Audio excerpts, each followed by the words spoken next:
All right, what's going on, everyone? How you doing tonight? My name is Matt Jarbo. This is Streetbuck Theater, and I'm gonna try to defend the series finale of Game of Thrones, which a lot of people out there are not fans of. So let me find the where's the live control room here? Let me do that, and let me send this out via social media because clearly that's a thing that has to be done. Let's see here. Okay, I feel like I'm a bit of a boomer tonight. It's Sunday night, 11:30. I just got back. My kid screaming up a storm, which my girlfriend is currently looking after. So if you hear a child crying, it's also the fanboys who weren't happy with the way the show ended. Where in the hell is the control room on this one? Okay, let's see. All right, what the hell is going on here? So I don't know what the hell's going on with my kid. All right. What's going on, Christian? Never liked the show. Then why the fuck are you here? That's my question. You don't like the show. Why the hell are you here? Because that's a valid question. Let's see here. Please don't defend this episode. I can defend it, Quest Boxing. I can actually defend it. I can do that. It didn't suck, Armando. It didn't suck. It wasn't what I had thought it was, because I was clearly wrong.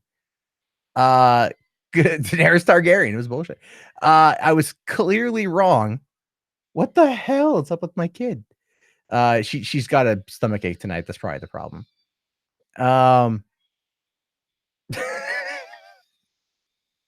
You didn't want a happy ending. You wanted a goid ending, and you got a bad ending. You got an ending. Good or bad is subjective, and we'll talk about that. What's going on, Anthony? How you doing? Let's see here. Not fair. You could have at least taken out someone with me. Well, you kind of did, Daenerys. By the way, there's spoilers on this. Just so we're clear. There's spoilers that are going to be talking about here. For some reason it's not giving me. I really don't like the control room for this whole thing. Okay. Let's see here. Are you guys able to see me all right? Because it's telling me I got a bad thingamadoot. So I'm not it's what the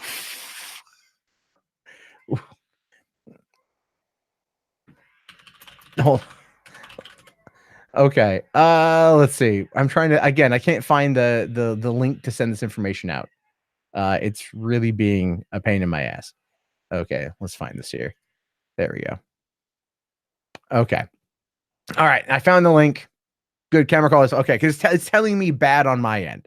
This is what I get for using Google Hangout rather than going through OBS. But I was lazy and didn't feel like booting up OBS and going through all the rigmarole to get that done. So okay, all right. Let me just post this to my social media, to my Twitter sphere to get more people.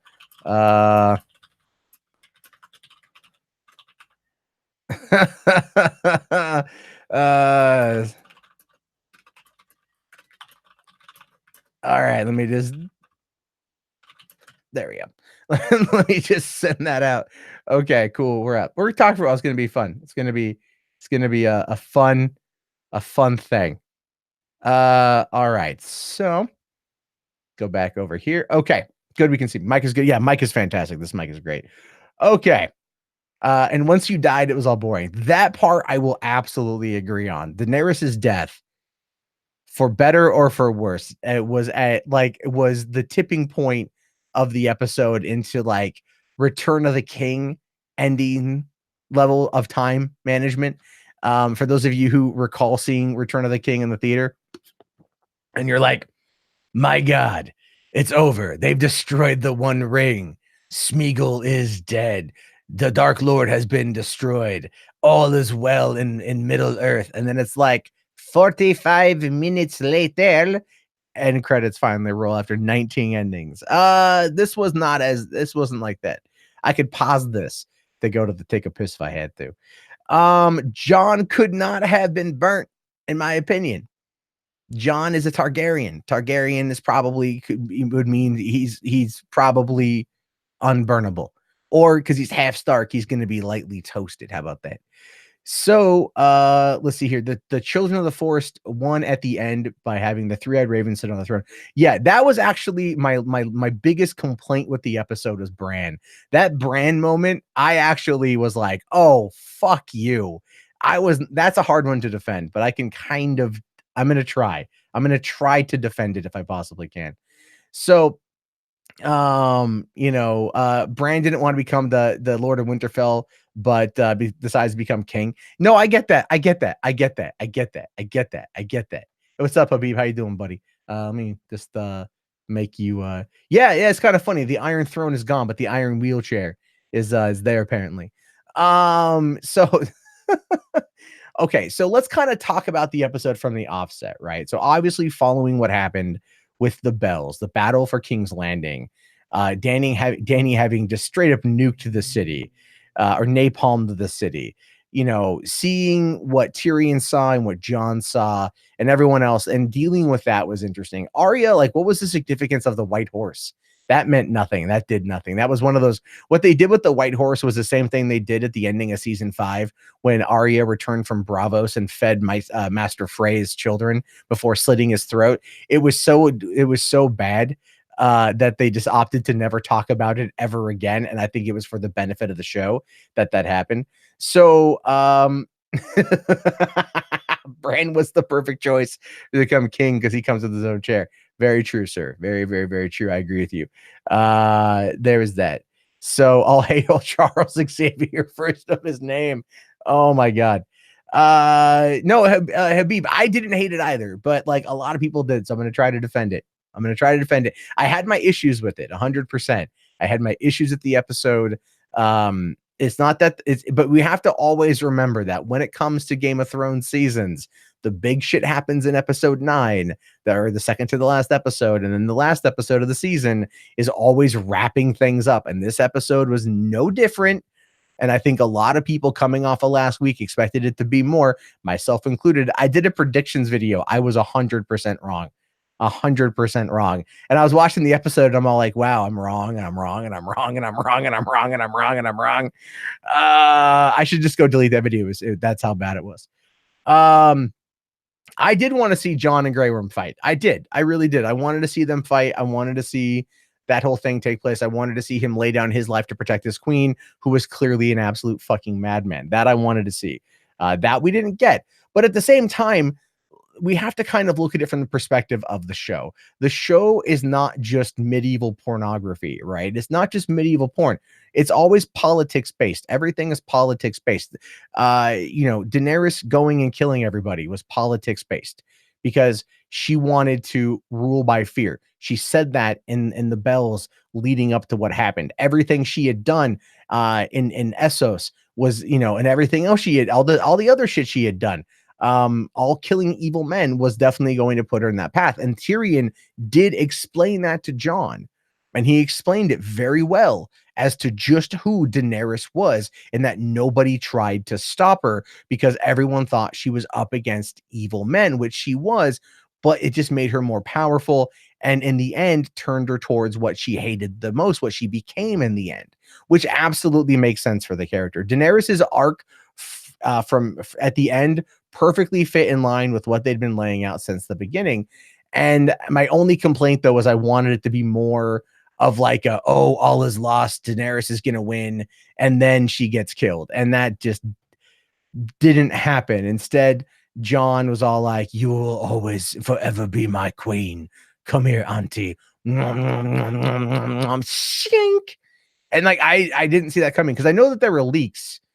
And I did read, like, there were some comments that were definitely spoilers that were apparently true, because like they said, "Oh, Dany's gonna die with blood coming out of her mouth and nose," and I'm all like, and I caught that in a comment very briefly, and I'm all like, whatever. And then I think about it, so I'm watching that scene, and then blood comes out of her mouth, and then blood comes out of her nose, and I'm like, God damn it. And then I'm like, Bran's gonna be king, isn't he? Son of a bitch. Like, because someone spoiled it too, so I think that does have an issue with it. So Daenerys Targaryen is definitely mad in the chat tonight. See, Dalsy here says, I didn't hate it, but I didn't love it. And here's the thing. I agree with you. I didn't hate it. It's not my favorite episode by a long shot. But it is, I think, as fitting of an end as what I believe we were going to get, to be honest with you. The North is independent. The other six getting that was an option. Well, I mean, that was not really an option. That was never really an option, but the North had always wanted its independence. And I honestly kind of feel like the North is an allegory for Ireland at this point, considering that it just kind of, if you're looking at Westeros as being England, then that would be like what Ireland and Scotland are, wanting their freedom, so to speak. That's kind of how I took that from just like a general political thing. Um, but it's Sansa doing that, and then Bran going like, "Yeah, that's right. I'm going to give my sister her freedom," and like no one else saying anything. Now, you're a Greyjoy going like, well, what about the Iron Islands? Clearly, we want our freedom too. It's like, no, quiet down. You ran and hid. Your brother died protecting me, and you should be thankful, sort of thing. So that was a little bit of an iffy thing, but they wanted to set up Queen Sansa, and that makes sense in that particular regard. You could do it, Habib. I think I'm on a Google Hangout. I could send you. A true friend stabs you in the front. Yes, I do remember that quote from the opening of Can't Hardly Wait from 1998. Okay, see here. Okay. Beautiful Twisted Mind says, if you defend this ending, then I'm done here. It's a 2 out of 10 at best. The whole season should have never happened. Well, guess what, Beautiful Twisted Mind? I'd like to introduce you to a thing called a difference in opinions. The season was excellent up till this episode, and there was a lot of problems with this episode, but it ended on a better fashion than I think as well of an ending as we could possibly get, to be fair. And if that is too much for you, you can always click X on this window and click unsubscribe from my channel and never return. And that's entirely fine. If you choose to not want to listen to a difference of opinion than what you want, I'm cool with that, man. I'm not gonna argue with you on it. I'm here to defend it to the best of my ability, but I'm still gonna have my own issues with the show. Let me just kind of be clear on this one too. Part of what made this season great for me was also the surroundings of which I saw it, and I think that plays a large part in it. I didn't go into this episode sitting alone in a quiet, dark room, ready to consume it. I went to my dad's house. I hung out with my dad. We talked about the show. We both loved the show. And it was cool to bond with my dad over that. So that was another big reason for me. So that's kind of a thing on that front. Let's see here. Never rewatching it again. They made it not rewatchable. No. I mean, it's the okay. Think of it like this from like the ending. I think we wanted there to be more with Jon, but there was I think they were setting up a sequel series. If I'm being honest with you, there was that line Tyrion said to Jon, check back in 10 years and we'll see where things are at. And Bran, I don't know, Bran being the three-eyed raven, did we ever establish that he was the good guy? I know that he was an enemy to the Night King, but did we ever establish that the three-eyed raven was good? Because there was that whole, because again, I did not like that line that Bran had said about like, why do you think I came down here to the South? I didn't like that line. I thought that was entirely out of Bran's character. That is, unless Bran is setting something up. And then at the very end, because he's like, I don't want to be king. And he's being rolled out of the room by Pauldrick. And everyone's trying to do that, like, forever may he reign sort of thing. And he's like, no, we're going to get it right. And he kind of smiles as he walks out or rolls out. I'm all like, I didn't care for that. If I'm being truthful, I didn't care for that. Where did hold on? Where did all the Dothraki and the Insulated come from? I thought most of them died at Winterfell. No. We didn't see, like, a lot of them still lived. Let's see. Grey Worm got so shortchanged. You know what? He kind of did. Hold on, Habib. I will in a few minutes. The next target for Benioff and Weiss will be Star Wars, and they're going to do just fine on Star Wars. They're not going to, they get to create their own stuff here. They're not bound to previous past history, essentially, of a imagine, like, the thing is, you guys are so mad at David Benioff and DB Weiss without ever looking at George R.R. Martin and saying, like, he still consulted on everything. Like, he told them the ending. He was still the story consultant. He still was a producer on the show. He was still heavily involved. You put it all on them without ever putting any of the blame on George R.R. Martin for not finishing the fucking books. If this whole thing becomes a Full Metal Alchemist versus Full Metal Brotherhood situation, it's entirely the fault of the author, who had years to at least get the books ready to go. And so I'm sorry, like, no, you cannot put all of it on David, on Dan and Dave. You can't do it. It goes to George R.R. Martin, and no one wants to give him the credit for any of this. No one ever wants to go, where are the books, George? You should say that if you're mad about this, because it's entirely his fault. Let's see here. The only expectation for this ending is a sequel. The only explanation for this ending. Again, I think in 10 years they're going to set it up. Jon going off into the wilds, with Tormund and Ghost. Hey, he finally pet the dog, so the internet can stop bitching about that, right? That's okay. So there's that. Raz Al Paul says it was a good ending. It was a fitting ending. I don't know if I want to say good. I don't know if I want to say good, but it was fitting. And that's the thing, is not everyone's going to get what they want. And everyone wanted there to be a lot more. I wanted it to be a lot more. My expectations were 100% subverted. But there's no Canto bite scene, so I can't bitch about the show endless like I can about the Jedi. Let's see here. Do I think they should have dedicated a whole season 8 to defending Winterfell from the Night King? Thomas, I think they should have spent more time with it. But the thing about the Night King is the Night King was never the big bad of the show. The big bad of the show was always Cersei or Daenerys. That's what it was. The Night King was a threat. It was an oncoming problem that they had to deal with, but it was never the big bad of the show. The show's called Game of Thrones, not who the fuck is the Night King.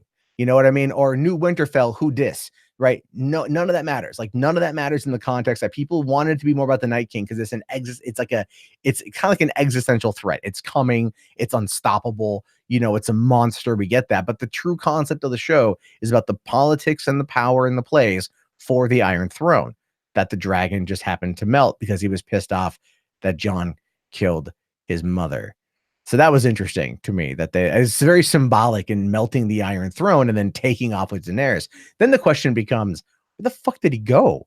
And that whole line at the end of Bran, like, does anyone know where Drogon is? And Braun's like, yeah, he headed east somewhere. And Bran's like, I can find him. For what purpose? I think they're setting up Bran to be the villain. I think Bran the Broken is going to be a villain in the next 10 years. I really do. I really, really, really do.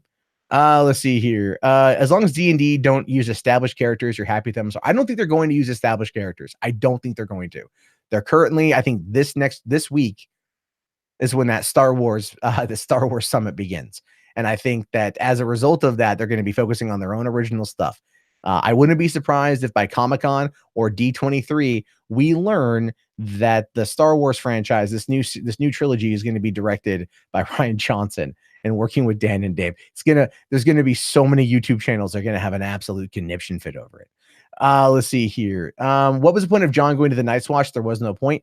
I think he sent him up there. I think he sent him there knowing that there was no point.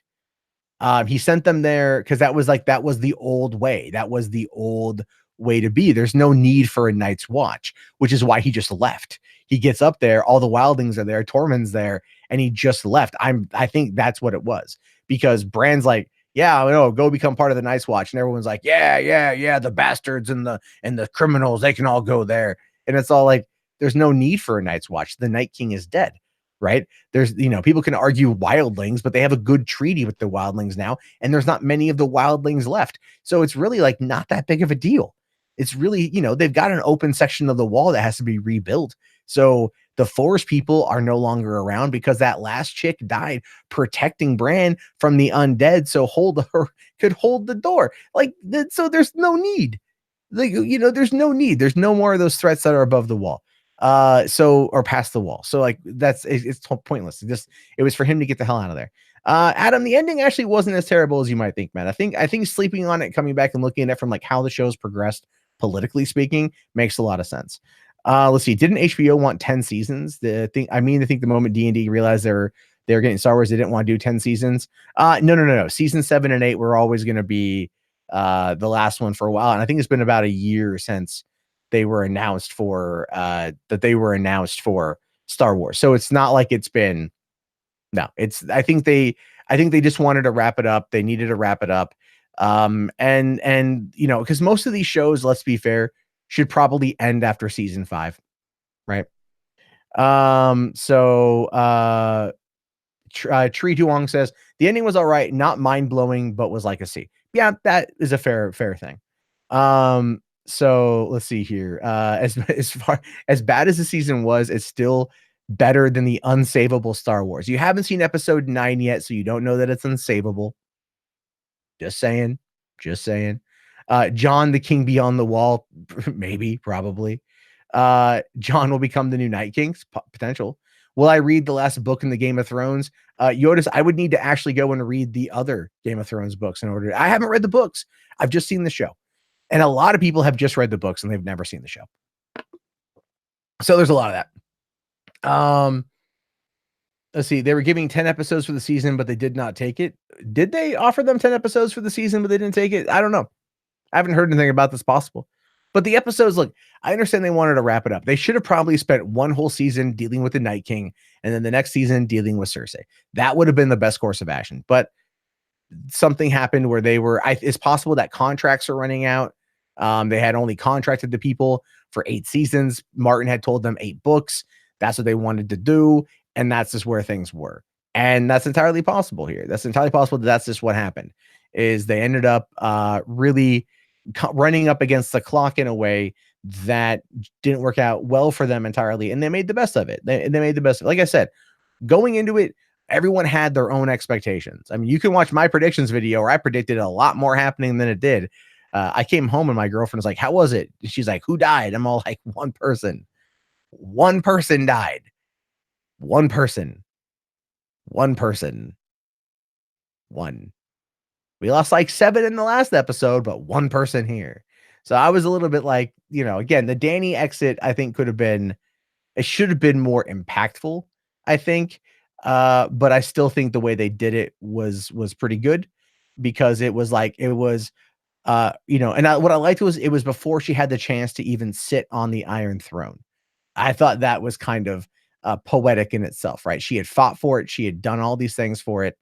And when she got there, she put one hand on it. She was getting ready to sit down, and there's Jon, and she didn't even sit on the Iron Throne. No one did. That was interesting to me. Let's see here. All right. There's not there's not enough weed this dragon could puff to make the pain go away. All right. Arya is going to go discover Easteros and will conquer it in the name of Stark. You know what, Meg? Give Arya a show at this point.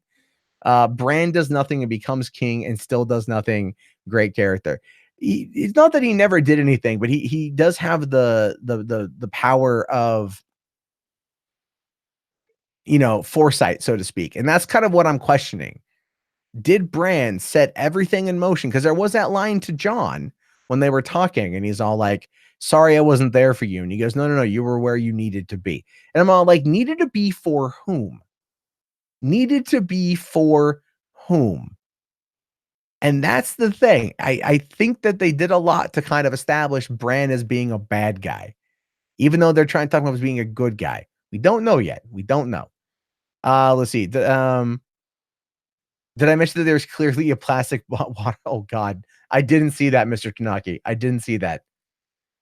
Let's see. This is what happens when the same writer from X-Men Origins will. No. Hold on, Bata. He wasn't the person. He was one of the writers, and that was Benioff. Okay, I think he did like the first draft, and then Skip Woods came in and did the second draft. But the movie came out in 2009, which means it was shot in 2008. And what happened in 2008? Oh, right, the writer's strike. The writer's strike happened in Hollywood, which really did hurt a lot of properties, by the way. Bran's character is super annoying. I don't disagree with you, to be honest with you. His scenes were always like the worst, in my opinion. Like, okay, move on. And then somehow he becomes king, which is just like, that took me by surprise. Then they wanted democratic rule, which I thought was really weird. But like, okay. Because you think like another king's going to show up later on and they're going to be like, yes, this is how you succeed. You secede. What happens when the next king has an heir or has, what's going to happen to the next time that happens? So there's questions for the future. Sorry, I'm like really dry tonight. So I had like a bunch of different water on me. Let's see here. Bronze Alive says, I like the finale. I just hate the episodes before this and how they handled it. I don't know how you could hate the bells, man. That episode was freaking great. And anyone says plot armor, get fucked. This is a medieval fantasy show. The end was really a third episode. It was really just the epilogue. Okay. Jorge, you've actually got a solid point on that one. That the finale was really just the battle for Winterfell, and everything else was just a really, really, really long prologue.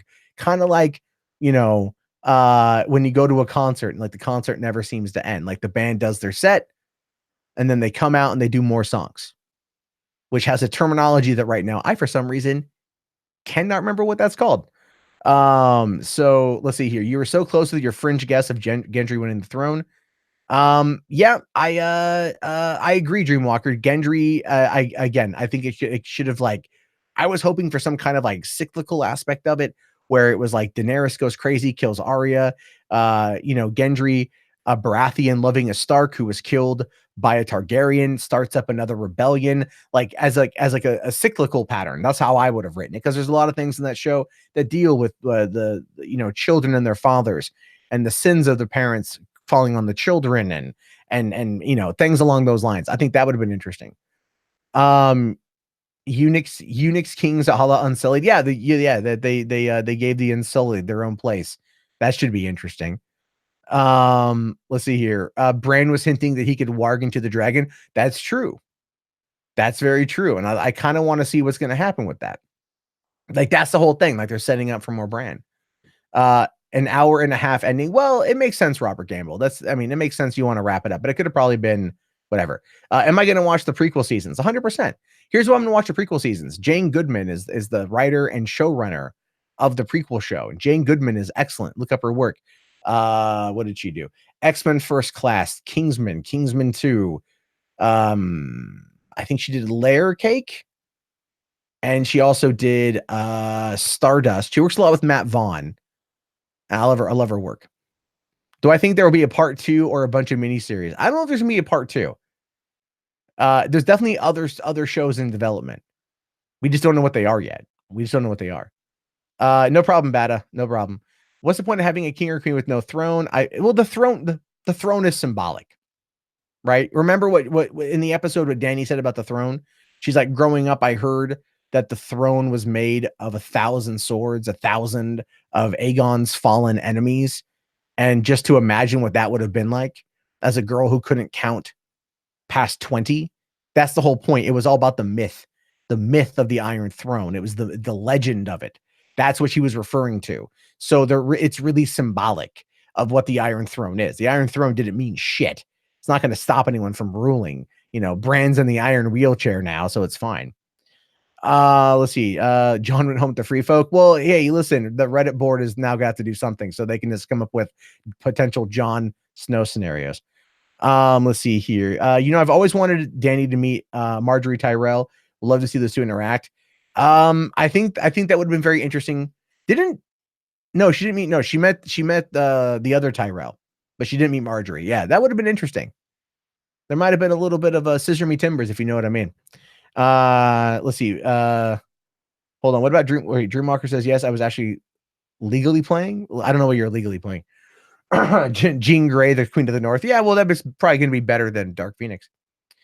Let's see. The metal, the myth, the legend. In the book, it's literal. I'm not saying that what we're talking about is not that the throne itself was symbolic of who was running it. It was symbolic of who was sitting on it. It was symbolic of who made it. In the Targaryen bloodline, it was symbolic, but in reality, it doesn't mean shit. They can just make a new throne. You know what I mean? Like, it was just the symbolism behind the Iron Throne. That's what they're referring to.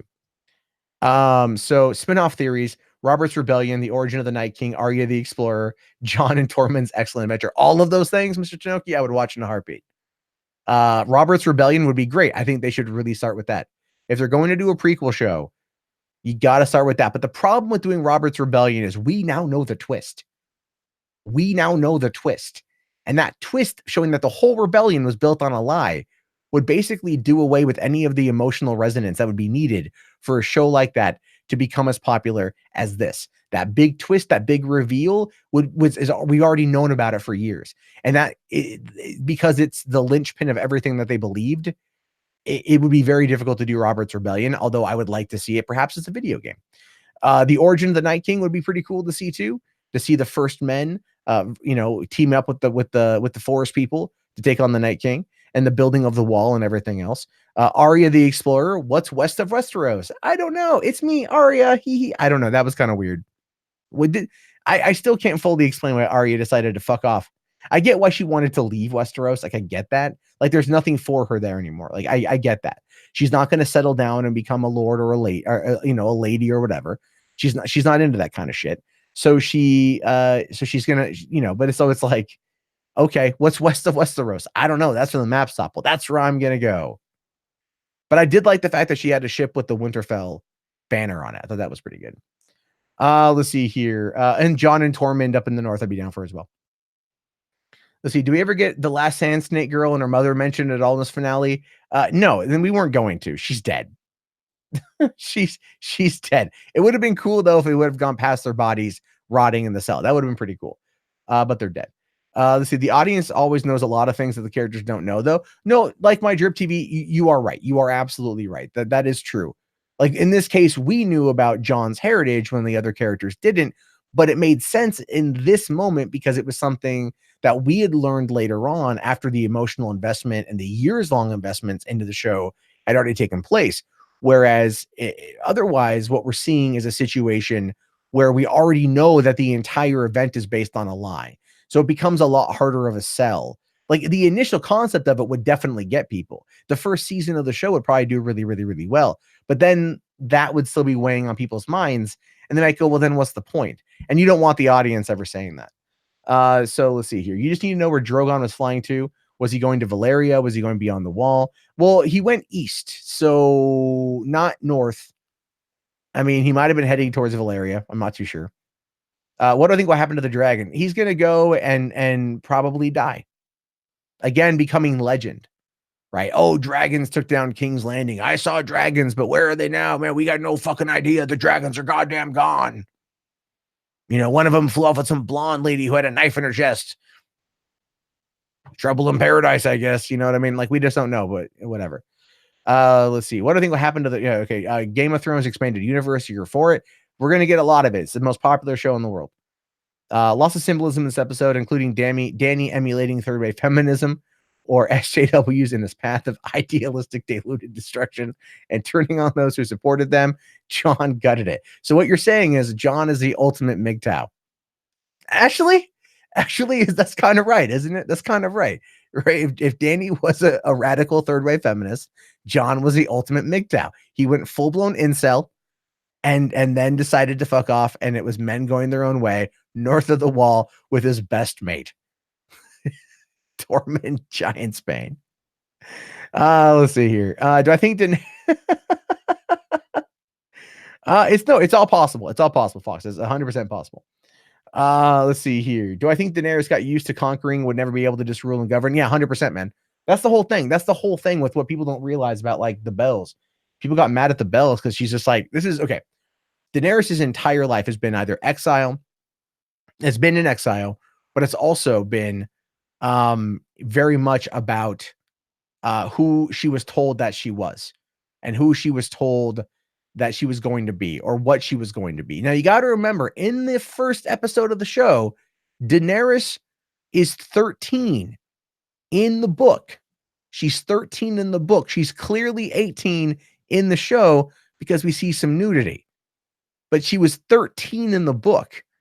So it's like, you have to think about it from that perspective of the writers are writing her a bit older, but still stunted mentally, right? And I don't want to say she's not a smart character, but what I mean by that is like, she flat out was young, very young, and thrust in the position that she's thrust into, being used as a pawn for her brother to get a Dothraki army to storm Westeros to take back King's Landing, right? And then from there, becoming the queen of the Dothraki, the mother of dragons, building up the army of the Unsullied and the Dothraki, coming back to Westeros, all the other shit, everything she had done over the course of the show had basically kind of put her down that path for never knowing peace because she's never known peace. And that was that whole line about like when John was talking to her and, he's all like, well, what about, like mercy? No, we'll be able to do mercy later. Because she says that we'll do, no. We're going to kill people now, but we'll do mercy later. Like what? No, like that was the whole thing. She was never going to stop. The Iron Throne was nothing to her. She felt nothing for it because it wasn't enough. It was never going to be enough. And that was why she did what she did last week. And I thought it was really good. Assassinating your queen without taking down her dragon.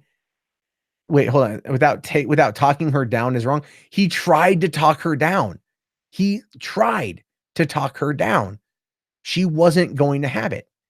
There was that line in the bells when like she tried kissing him that last final time before the battle when she was like, don't tell anyone who you are. Don't say anything to anybody. Just don't say anything. Let's rule together. Let's be together. And then it's all like, he's like, no, I told Sansa. And she's like, fine. I have to rule by fear. She was never going to stop. She was never in her, it was never in her character to stop. And it's been laid out from the beginning that was never in her character, but people really, really, really, like, I don't think paid attention. I think they built Daenerys up in their mind when it became like, when there's 4,400 kids here in the country that are named like Daenerys, you can tell people really weren't paying attention. They really wanted her to be something that she wasn't. So let's see here. Okay, I'm trying to find where it was. Trying to defend Game of Thrones at the same time, Mahler and Gang are shredding it. Michael, I don't care. I don't watch Mahler. They can shred it to pieces. Them Nerdrotic. I enjoyed it. If I enjoy it, I'm going to talk about it. They didn't enjoy it. They can talk about it to people who didn't enjoy it. I think it's fun to have the discussion. They'll never invite me on. They'll never invite me on to talk about it because they don't want someone there who's actually going to sit there and defend the show. They just don't. It doesn't suit the narrative. Let's see here. But there's something wrong with burning tens of hundreds of innocent people. To me, you are no different than your father, Targaryen madness. Well, yeah, Sparrow. Yeah, you're right there.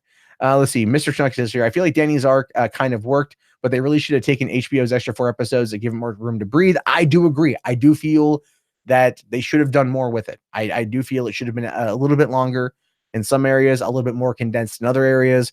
And that goes for the whole season. I overall, as a whole, I enjoyed the season quite a bit. Loved everything up until this episode. Thought it worked really, really well, despite some of its flaws. But then again, I'm a person who's pretty easily entertained, but I also look for why I'm entertained, and I try to break those elements down. Let's see. How much time has passed between the TV show and the books? I don't know. They just keep in mind, Anthony, we have to understand here, man. And this is what I think a lot of people don't understand is that when it comes to adaptations of literary works, there are many things that just never make it in. What was it? Lady Stoneheart? Anyone here know who that is? Who paid attention? Anyway, it's Catelyn Stark. She didn't die at the Red Wedding. She joins up with the Brothers Without Borders, right? Her and Beric hang out in the books. So that was the thing people got really excited for when the Hound met up with them in season 6, because they're like, oh shit, like maybe Lady Stoneheart's going to be around, and they never did anything with that. Like, look at Harry Potter. They had Peeves, and Nearly Headless Nick was in it a lot more in the books than he was in the movies. Peeves was in it a lot in the early stages of the movies or the books, but never made it into the movie at all. So adaptations require changes. Certain characters get amalgamated into one. New characters are created, like Roz, the prostitute from episode 1, who died in season 4. Totally new character. And there was a lot of articles from feminists that were furious when Roz was killed. And one of them, I remember the headline is basically like, Roz died and no one is ever going to talk about her ever again because she wasn't a main character. So, okay, fine. God Emperor, fine. She revived. But anyway, like, it doesn't matter, like, the logistics of it. She came back from death. How about that? All right. The point is that that's a big part of the book that's not in the show. So this is why you have to look at things kind of like, for those of you out there who like anime, think of it like this. You've got Full Metal Alchemist, Full Metal Brotherhood, right? So Alchemist was a show running concurrent with the manga. It got to a point where the manga veered off this direction. The show went this direction. And a lot of people bring it up as like, it veered off from the room, right? Well, then they did Brotherhood. And Brotherhood followed the manga once it was completed. So we get more of the complete story based upon its original storytelling versus this adaptation that was forced at some point to then go off in its own direction and do its own thing. That's the best example I can give in regards to some of these aspects. So there's that. Let's see here. Okay, yes, I'm between two. I liked and disliked things for sure about the last 4 seasons. Yeah, I mean, there's things to like and dislike about everything. Like, people go, Breaking Bad is the best show ever. We could really pick apart that series finale. Doesn't mean I didn't like it, but you can definitely pick it apart. I mean, just imagine how crazy or bad the series finale of The Walking Dead's going to be. Everyone's going to be tearing the thing apart. God Emperor here says, Bran being king makes poetic sense when you think about how the whole story started for GRRM. When he had a dream about a boy and his dire wolf. That would make some sense. I get that, right? Again, there's always a lot there that goes into this. It's like I said on Twitter, when the books deviated from the show, or well, when the books stopped and the show had to continue moving forward, a lot of people then had to start creating their own headcanon for what they wanted. And I think that caused a lot of confusion.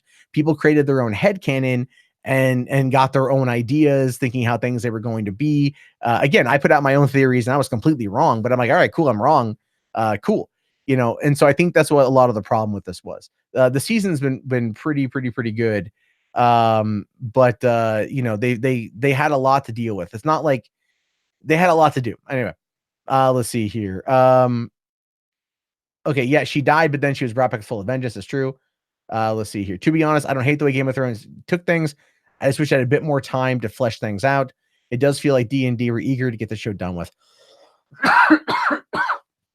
It's possible that they were. It's possible that things happened that they were trying to find a way to wrap it up. These shows are, like these shows get like that. They become such massive productions. I mean, weren't they shooting in like 6 different countries? A lot of these shows take place in like one location and they shoot around like one location. Here you're shooting in like different countries and everything else, with oftentimes actors never ever meeting each other until like at some crucial junction point or at parties. So it becomes one of those aspects of this type of story, and the way they were trying to tell it. They might have just got to a point where they were like, all right, screw it. Like we got to find a way to wrap this thing up. The Walking Dead is a mess since the 2nd season. Yeah. Well, it's been a mess for a while. Kind of like the Orville goes where Star Trek fans wanted and STD isn't what fans wanted. Not like Game of Thrones, and not like what Game of Thrones from the books and TV show that had the same effect. Yeah, that's true. People always want, like the thing is Star Trek or the Orville is more like the Next Generation, which is something fans love. Whereas Discovery is kind of more of like your millennial Star Trek. And it's meant for like the people who enjoyed the 2009 movies, which I did. And from what I've seen of Discovery, I like it. But I'm also not a diehard Trekkie. You know what I mean? Like I'm not going to lose any sleep over a bad Trek movie. Star Wars movie, on the other hand, we're going to have some talks though. So let's see. Bran let everyone in King's Landing get slaughtered so he could sit on the Iron Throne. Bran was a villain the whole time. Angel, you know what, man? I'm not going to lie with you when I say I kind of feel like that was maybe an element at play here. Not the best thing ever, but definitely an element at play. So Preston Jacobs, pretty big YouTuber for Ice and Fire YouTubers, I think puts more thought into the story than GRM ever at the times. It's possible, man. And again, people develop their own headcanon for these stories because they love them. They really love them. You want to see fucking crazy. You want to see crazy? Wait for Amazon to do the Wheel of Time. Okay, wait for Amazon to do the Wheel of Time, and wait for them to, if they do the full fucking series, which I don't know because there's 14 books in the series, and if each book is one season, then shit, we're going to be in this game for quite some fucking time. But the point I'm trying to get through here is that just wait for fans of the Wheel of Time, of which there are so many, to start bitching and complaining about how they decided to take Robert Jordan's seminal work and condense it for a television adaptation, because it's going to be difficult considering a fair amount of what Jordan did was to describe the surroundings. So it's going to be a very interesting thing, specifically if they start referencing like the prequel book, A New Spring. And I don't know if they're ever going to, but all I know is I'm going to be watching it and then probably not freaking out that much because I only got 4 books into Wheel of Time, and it was a long time ago that I read them. So I'm just like, give me the good story. That's all I care about at this point. Still a better ending than Seinfeld, Dexter, Star Trek Enterprise, and arguably Lost. Yeah, Seinfeld had a pretty crap ending. Dexter, oh yeah. Never saw Enterprise. Did it actually have an ending, or was it just canceled? And Lost, fuck it. At least where John went wasn't purgatory. All right, so let's see. I think no one can deny how great the production value has been for Game of Thrones. 100%, dude. The visual effects. There is a 40-minute behind-the-scenes documentary that HBO released after The Bells. Watch that. Just watch the effects work that went into that episode. It's insane. Let's see here. Kind of have to go out of a way to find a bad-looking show / film these days. Yeah, they put a lot more time into it. So I like to say that we are currently in the golden age of television. See, isn't the Wheel of Time not done yet? No.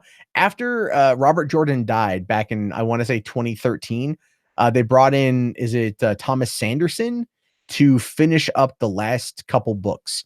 And he did, to the best of his ability, finish the book series. No. All 14 books are done. But apparently book 10 takes place in one day. That whole book, one day. So isn't Amazon doing Lord of the Rings? Yes. They're doing Lord of the Rings. They're doing Wheel of Time. And right now, I'm not kidding you, right now, the production of the Dark Tower series is currently shooting.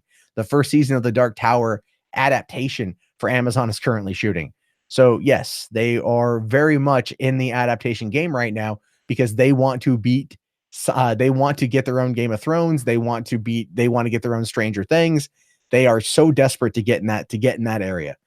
Let's see here. So remember the Girl with the Dragon Tattoo? I found the adaptation was bad compared to the books because I read the books to death. Anyone? Well, okay. Here's the thing yes. So the Girl with the Dragon Tattoo. I read the first book and I saw the movie.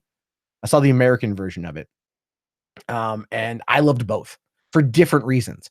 The book was amazing to me. I loved the book quite a bit. I felt the movie tried its best at times to capture. I think it captured the tone of the book very well. I think Fincher did a great job capturing the tone of what Stieg Larsson was writing in that book. But I felt like, they were two separate things. But I really did love both. Let's see here. The leaks were 100% correct. Yeah, Gary, I was gonna look at the leaks. I never looked at the leaks, which is why my predictions were all wrong. Let's see here. The streaming service wars is upon us. Yeah, Bata, it really, really, really is. It really, really, really is. Let's see. You want a Neuromancer TV show. I don't know what that is. Is Jerry and the gang still in jail? I think at this point, Matthew, it's been over 20 years. Probably still in jail. The finale is only a tiny bit better than The Last Jedi. I could watch the finale again. I still have trouble going back into The Last Jedi. I guess they canceled the Tick so they can spread cash to other shows. Yeah. And but the thing is, the Tick is trying to shop it around to different networks. I would hope that Netflix would come on in and say, try to fuck with Amazon to bring the Tick over, or Hulu could, considering that they're going to want to fill it with other shows. But then again, they're going to want, Netflix is trying to own everything that they put out. They want to own a lot of what they're going to be making. They want the full rights to it, so they don't have to share profits or anything else with these companies. And then you also got, Hulu is going to be owned by Disney in 5 years entirely, and they're going to want to be putting their own content on there. So licensing out to other shows is probably not really going to happen. So yeah, it's a problem, man. It's a real big issue with the streaming war. So I think the Tick is kind of done. Let's see here. Okay, you heard that they're doing another Dexter season? I haven't heard that, man. No. What did I hear about Dexter? Was it another season or was it another show? Let's see. Season. Take a look here. February 2019, this year. Let's see here. Okay. Okay. A representative for Showtime debunked the speculations that a brand new installment would premiere. Okay. Okay. Yeah. Apparently, an unnamed Showtime rep told IGN that it's not true. There we go on that one there. Okay. So let's see here. You've never seen The Tick. It's pretty good on Amazon. It's not as good as the 90s show because then again, as much as I like Peter Serafinowicz, Patrick Warburton is The Tick to me. Sorry. So there's that. So let's see here. Screw the spoiler leaks. He called the main Game of Thrones story arc 6 years ago. And again, that's the whole thing. It was basically like that. They kind of set all this up. They kind of set a lot of it up. It's just a lot of people had their own ideas for what it could be. Have I been watching Chernobyl? I have not. I need to, though, because I really find that story to be fascinating. All right. Oh, hey, what's up, Dragon in the West? How you doing, man? Okay, so is that Sopranos prequel a show or a movie? I think it's a movie. If they are possible going to make a Smash Bros. Universe, you like to see a Star Fox. Well, they're the writers of Pokemon Detective Pikachu want to do a Smash Bros. Movie. But they understand you'd have to treat it like the Avengers and get to a certain point. So there's that. Let's see here. Okay. Netflix is overreaching and Hulu just needs to be a hub. I agree on both, actually. I really do. I really agree on both. So there's a lot of that. All right, so I'm gonna send off a link to Habib real quick because he loved it and he wants to defend it. So I'm gonna send him a link real quick, and he can come on in and talk to me about it. I want to know what he thinks. Let me see. Where's he at? There we go. All right, we'll get somebody else in here that can talk to me about it. When he wants to come in, we'll do that. Let me just change that over here. Okay, cool beans. Let's see. Is the Wheel of Time series books the Bible to nerds? Isn't the Bible? No. If you want, I mean, that'd be like really Return, like Lord of the Rings. The Wheel of Time is so fucking massive of a book. It is so massive of a book that it's nuts. Like with what goes on there, there's a lot. It's prophecies and there's like wizarding and there's all like there's so much. There's so many things that they do in that series. Like it's been so long. I have to I have to go through like insert like itemizing everything. You have the Aiel, the Aes Sedai, the Trollocs, all your main characters. There's so many fucking main characters in that. Let's see here. Okay, Daredevil and Kingpin should be in the MCU Spider-Man 3. I 100% agree. And by the time we get to see Spider-Man 3, it will have been 2 years since the last little bit of Netflix and Daredevil, so we should be able to see that. Let's see. Okay, so Netflix needs to slow down a little bit more quality controlled. I agree, and I think they're going to, but we're in a weird position. All right, Lord of the Rings is being the Bible for fanboys who would both please and disturb J.R.R. Tolkien. C.S. Lewis would throw his pub beer in his face and humble him once more, and Tolkien would thank him, which is true. They're pretty devout in their religion. Let's see here. Did I see Detective Pikachu? Yes, I do. I have a channel called $3 Reviews. I reviewed it over there. I haven't seen John Wick yet, so I'm gonna try to get to that sometime this week. Let's see here. You've had one of the books for Wheel of Time, but you had the 6th book. That's like getting what movie franchise? That's like getting like the Matrix Reloaded and not having the Matrix or the Matrix Revolutions. Hey, Habib, you there? Yeah, I'm here. Hey, what's up, man? I didn't want to interrupt. No, it's all good. It's all good. So you liked the episode? I loved it. I fucking loved it. I couldn't ask for anything better. Like it subverted my expectations enough and gave me way more than I expected. Like, yeah, I liked it. I actually did. I always find that to be funny when it's like now and every time somebody says subverting your expectations, to me that comes across as like, oh, the Last Jedi. Because other than that, like the show kept to its premise. Like the thing that attracted me about Game of Thrones is that it wasn't as fan servicey as most fantasy, as you called it, like fantasy porn or medieval porn. No, it gave us just enough fan service, petting a dog, or like the Clegane Bowl, and that's it. Just like I loved Clegane Bowl. I loved Clegane Bowl. I don't get the criticisms for that scene. That scene was fucking. Let's be honest. Like I loved the hell out of it, but let's be honest with each other. It's fan service. Nothing more, nothing less. It's just fan service. Oh yeah. Because there's really no need. Like the Mountain was straight up like Frankenstein. He did whatever he was instructed to do. So when he was confronted with his brother, he like ignored all commands and killed his master. I mean, I love that though. That was great. Just like, see ya, Qyburn. Yeah, the reason I wanted to jump in is to point out 2 things that I noticed with the latest 2 seasons of Game of Thrones. First one is about this episode in particular, and the last one, and that is people kept going like Bronn shouldn't be the king because he didn't do much. And it's as much it sounds to me like they think of being the king of the 7 kingdoms, or now it's the 6 kingdoms, as a prize to be won, rather than being held by someone who could do it the best way they can. And yeah, he didn't compete for it, but doesn't mean that he's not more qualified for it than most people over there. And that's the thing that most people are missing out. They're like, he didn't fight for it. How come he gets it? Well, yeah, he got it because he's gonna do a better job than most people. Well, I can kind of see that. I see what you're talking about there. I think my biggest complaint, because I'll play a little devil's advocate here, and this is like legitimately how I feel too. When Tyrion is doing that very soulful speech, that like there's only one person here who knows our history enough to lead us into the future. Bran the Broken, would you be our king? And then he comes back with that, well, why do you think I came all this way? I was like, oh, fuck you. Like, oh, fuck you. Because because to me, that completely subverted my expectations of his character. Because his character was always just ambiguous.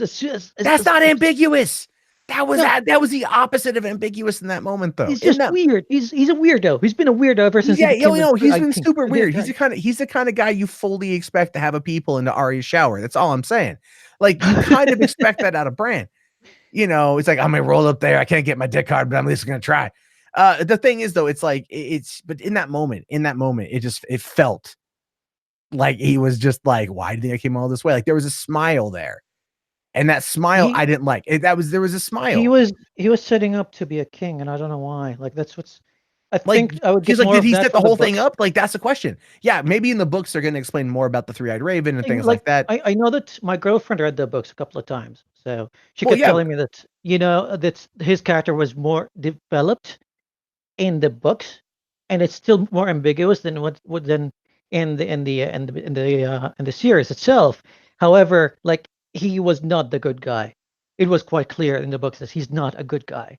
He's just ambiguous about it. Yeah. Well, I mean, that's kind of the thing too, is we don't know anything really about the three-eyed raven. So like, you're in the same boat as I am. Like, we never read the book, so we don't know much. And to be honest with you, like, I want to watch the first few seasons to catch the little glimpses of the first three-eyed raven, because I kind of forgot about those. So it's interesting. Like, the second thing that I want to say is that most of the criticism that we got from this season and the last season 7, is that, oh, look at those tropes. Oh, Deus Ex Machina, and then Mary Sue over there. Oh, a plot device over there. It's all about the TV tropes. People just browse TV tropes. Yeah, well, there's one of the big ones I heard last week was plot armor. You know, you guys happen to see Arya running around with all that plot armor on? I'm all like, you mean like her getting knocked remind your audience around by falling buildings? Like, I'm gonna remind your audience of a few things. Like, do you remember that battle in King's Landing when, like, they blew up the entire fleet of ships? Davos. Yeah, with Davos, and then there was a Deus Ex Machina moment where Tywin Lannister just showed up out of nowhere and slayed the rest of them. The show was never as Cersei and Tommen were sitting there on the Iron Throne getting ready to consume some poison. I remember that. Yeah. It's like the show was never, it's not historical fact. You know what I mean? This isn't like a retelling of how fucking England was formed. It's a fucking show with dragons and imps and like a lot of castrated and eunuch people. Right. And I got into a discussion with my father about what exactly those are, because those are two separate things. Right? Like, yeah, I know. The thing is, like, the show is never tropes free. It always had tropes. Everything has tropes in it. Everything has tropes in it. Every little goddamn thing. But now it's like, oh yeah, people just point out tropes and go like, yeah, it has tropes, which means it's bad. It's bad writing, because I don't want to think about the plot for more than 2 seconds. It's bad writing. And the last time someone complained about tropes and made a series about it, we laughed at her. We collectively laughed at her. Oh yes. We don't say her name. She'll appear. And I'm going to VidCon. I'm going to VidCon in 2 months. I don't need to repeat that shit. I know. No, you're right. You have a point there. Like, there are a lot of things in the show that are like fan servicey and whatnot. Like, everyone is all mad. Like, why did Jon not say goodbye to Ghost? And the director's like, well, we didn't really have like the ability for him to go over and pet the dog. That's what he said. And then at this episode, like, Jon pets Ghost. It's like, you fucking petted him. You had the technology. The fuck. No, but IGN did a video detailing what kind of work goes into that shot. It's a lot of work. Oh yeah. No, there's a lot of VFX work that went into this. Like I said, go on the HBO Twitter account or HBO YouTube account, and you can find like this for the bells, a 40-minute behind the scenes documentary. I've watched it. I watched it the other day. It was fantastic. Yeah, like, just it's amazing. So much work went into that. Like, oh my god. And yeah, you can subscribe to IGN as well. They get a lot of exclusive bits and pieces. It's amazing. There's a lot of okay. So Dragon in the West here says, so Westeros is an elective constitutional monarchy. Well, that was kind of the whole point of that scene. Was like, look, we realize that having a succession based upon whoever's ruling is not the best course of action. We're at a moment in time where we can actually fundamentally change how this country operates going forward. So why don't we just fucking do it? And the guy we picked can't even get a boner, so he can't even have an heir. There we go. And then in 80 years or 60 years or whatever the fuck, we're going to be back here all over again trying to figure it out.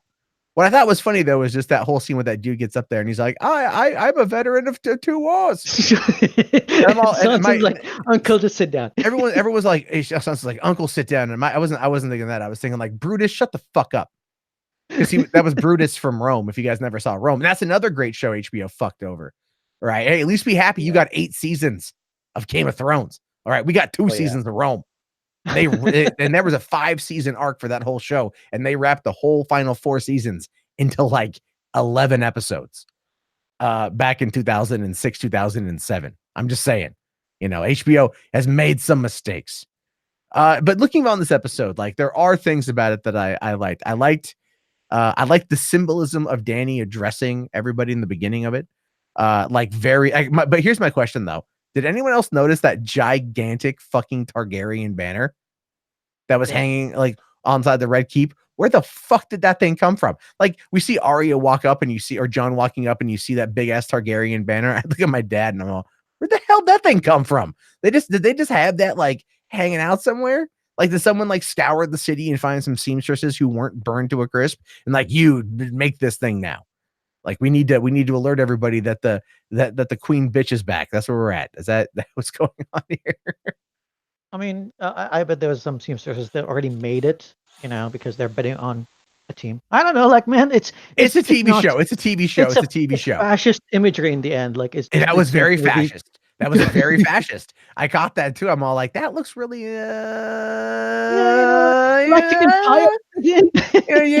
there's the blonde girl with the pale skin, the blonde hair and the blue eyes, talking about extending a hand to other nations that are full of banner and everything. Yeah, the big banner and a lot of red. On a burned, bombed out city. So we've been here before, folks. She's literally Hitler.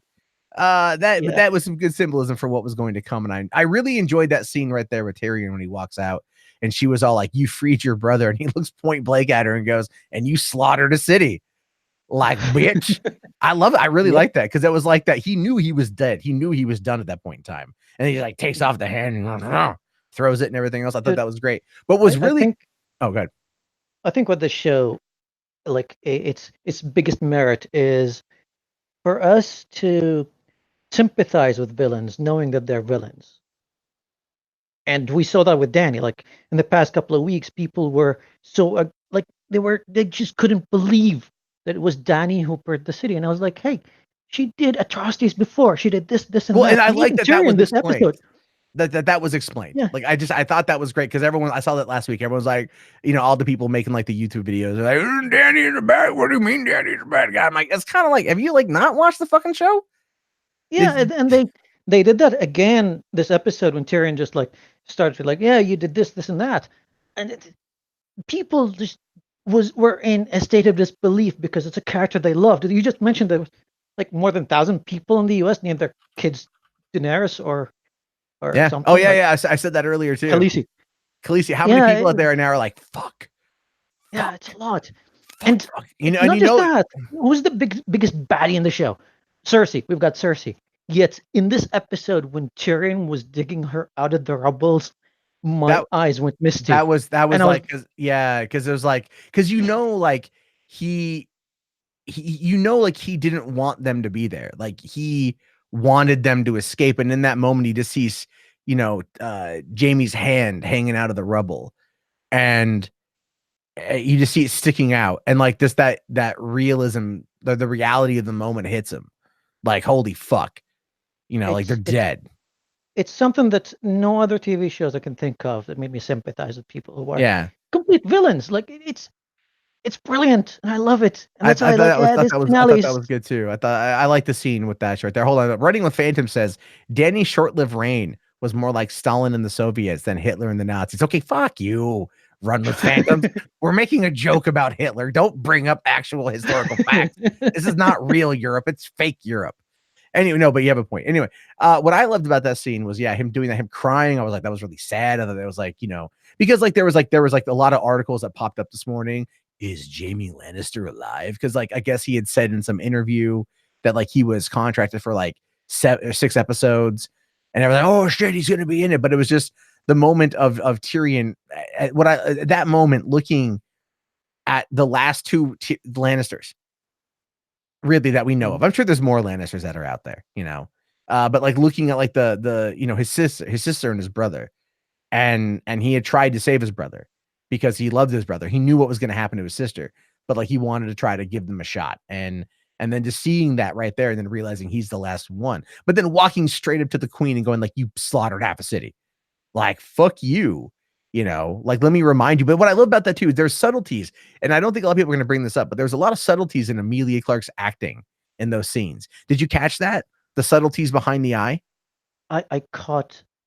So did you just notice that her scene with Jon this episode was the most chemistry they had during the entire run together? Oh, yeah, it was great. It was great. Yeah. I loved it. Loved it. It was really, he really sold it. But what I mean by Dany, there's a scene right there when she's she's addressing everyone. She's high, she's mighty. She's all Grey Worm, you're now my master of war. And then, you own this and you own this and you this and you this, and you're all great. Everyone gets hand jobs, right? None of you have dicks. Anyway, it's there's that. She's giving that big rousing speech, and she's, full of herself, and we're going to go to war and rule the world. And then here comes Tyrion, and he's you slaughtered half a city. And then there's a flash behind Emilia Clarke's eyes. In that moment, you see behind Daenerys's eyes, that realization she knows what she did. She knows what she did. And then she catches herself and then, take him away. She's still in. That's the thing. They never gave her a chance. They never gave her a redemption arc, but they really couldn't have given her a redemption arc, I don't think. And because you can't burn the tens of hundreds of people or tens of thousands of people and then go are you going to be good later on? Are you going to save a little kitten from a tree and everyone's going to love you again? It's not really going to happen. But she did the same thing with Jon when they were talking, and Jon was all they were children, little children, and then you could see her eyes, she was fighting the impulse to be good, fighting the impulse to understand what she had done. And not caring. I think she was just pushing back against it, but it was real subtle in her acting. It was really good. She was subtle about it, and the way she deflected the blame was quite transparent too. It's it's not me, it's her. Yeah, oh, well, no, it's her. Cersei gave me no choice. Really? I mean, Cersei was in the Red Keep, and you kind of went on the outside. You gave the city the world's worst rim job, if you think about it. She really just went around the edge of it. She's just really circling the edge. I'm just going to work my way in and kill everybody in the process. She systematically burned everybody. Dragon in the West says, the path to hell is paved to good intentions. That's the title of Dany's biography. Also, alternate title, incest is the best. Put your nephew to the test. Okay, I think that's funny. Fuck you for not laughing. Sorry. Well, what I have to say I like about that whole thing too is they never really we all know that she's his aunt. They never addressed it like that. They never did that, and I thought that was really good. I think Jon himself didn't really address it by himself, but they explained it in the North it's not normal, but a Targaryen is fine for them. Yeah. And you can feel it in the subtleties in his acting, and his acting is fucking brilliant. He still loves her, but he thinks it's icky and it's wrong. He's like, man, yeah, really, just get me drunk first. Give me lots of wine. Here's the thing. Andrew Lopez here says, and I think you'll agree, and I agree. He says, it made her end that much more tragic. Even if she knew she went too far, it was too late. Can't come back from that massacre. And that's true. That's true. Mm-hmm. One of the ways I look at the Bells, and this is and again, this is just human emotions here, is what I'm coming from. Imagine being isolated your entire life, sold, forced into isolation and exile when you're a child, forced at the age of 13 in the books, 18 in the show, to be married to a warlord king in order for your brother to pimp you out to get an army to go take what he believes is rightfully his. And then every other bit of tragedy that happens in that moment of time. And you always putting your anger on the Red Keep, putting your anger on the Iron Throne, putting your anger on Robert Baratheon or whoever the fuck sits there. And in that moment where you have what you want, it's after watching your best friend get beheaded, your other child gets, shot by a fucking couple arrows and killed. And then in that moment, it's just like, it's not enough, because to Daenerys, that never would have been enough. And that was completely justified. And that character action was justified when she addresses everyone and she was all like, so who's up for some more partying? Let's go nuke some bitches. And then that line that Tyrion said to Jon, when Jon's like, the war is over, and Tyrion's like, you heard her out there? Does that sound like a woman who's done fighting? Like those little moments of like, this is what, and I love Tyrion's coming out and saying that he's like, I fucked up. Like, I loved her, because he did after the whole thing with Shay. He basically says he fell in love with Daenerys. He believed her. He fell in love with her, but Jon was more successful in that love. And so he turned a blind eye to some of her worse impulses, because he believed in her enough that she was going to be different than his sister or his nephew or his family. And in the end, it cost him. It cost him a lot, and it cost a lot of other people too. And that was a lot of good things about the episode, about the subtleties of the character, never mind the excellent acting throughout the entire series, I feel. So yeah, there's a lot of good shit with it. Yeah, I think it was even mentioned about her father, the Mad King. I think it was first season, episode 9 or 10, where they mentioned him, and they said that he was beloved by all, a very charming man until madness struck. Mm-hmm.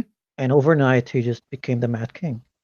Yeah, and I love that too. That line that Jaime said. What was the last thing that Aerys Targaryen was saying? Burn them all. Burn them all. Burn them all. And it was like, again, there was a lot of poetic justice in that regard for this. Let's see. Runs with Phantom says, the new small council was charming as hell. The quipping felt reminiscent of earlier in the series. Yeah, my favorite thing about that was the whole conversation at the end there about the brothels. Of like Bronn going like, well, the brothels burned down too. Yeah, but ships, more important. Well, I mean, brothels. And the Master Coin has to heavily reinvest in their reconstruction, or heavily invest in their reconstruction. Like, to me, that was peak Bronn. It was like, I thought it was great when Tyrion looked at him and it's all like, oh, Lord of the Reach, Lord of this or whatever, and he's just like, is your debt paid? Because the Lannister always pays his debts. Is your debt paid? Yes, it's good. It's good. And then Davos starts giving him shit over his names. That was great to me. That was great. I would love to see a show just on the small council, of like who these people were, and like, bringing, because I liked all those characters. I like that, Sam became the Grand Meister, and Davos survived everything that Davos was around. Did you notice that one thing about that scene when they brought the book to Tyrion and he opened it, and I was like, oh God, can you just not copy so much of Lord of the Rings? Like, someone just chronicled the whole thing and wrote it in a book. Like, you open the first page, he earned back again by Bilbo Baggins. Like, come on, guys. Stop. Yeah. No, that's true. That's very true. I thought I was all like, oh yeah, Song of Ice and Fire. Oh wow, this is a subtle nod to Lord of the Rings, or The Hobbit, really. Yeah. And I thought that was great. And then like, so he must not have been very kind to me. I'm not even in it. Well, send this back to fucking editors. Get me back in this shit. But Matthew here says that none of the actors should get any of the negative online buzz bullshit. Frankly, no criticisms seem to stem from their performances whatsoever. That's true, Matthew, but people have argued about their character motivations, which their performances are a large part of. So whether or not our believability of their motivations do come from their performances. And I think nothing more this season rested on the shoulders of anyone greater than Emilia Clarke. She had the most to do this season in regards to a character arc.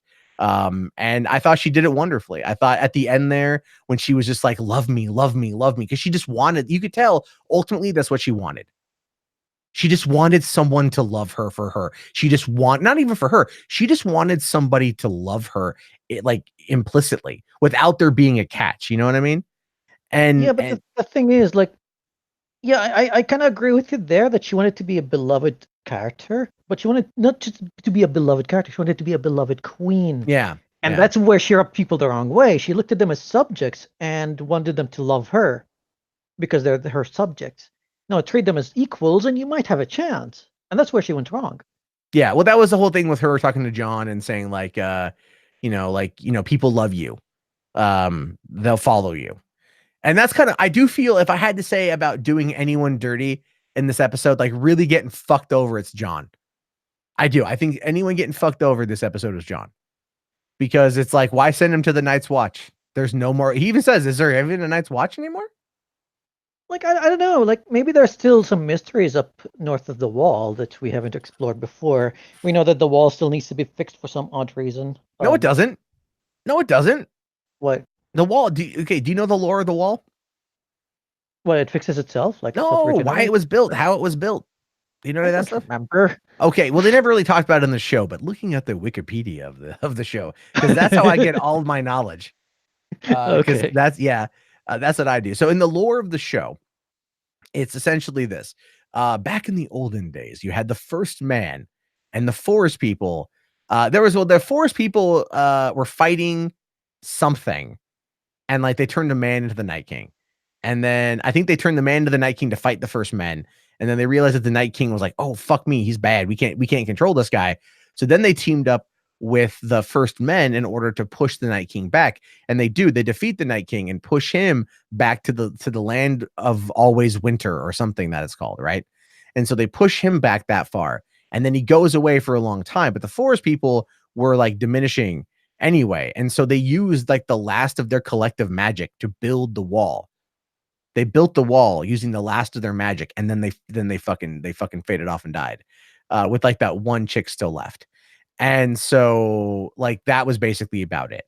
I mean, you just go with Palpatine. Nothing is truly gone, you know. Yeah, well, I mean, like the Night King's gone, so the Night's Watch was there to protect against wildling for one, but now they've got a good deal going on with the wildlings.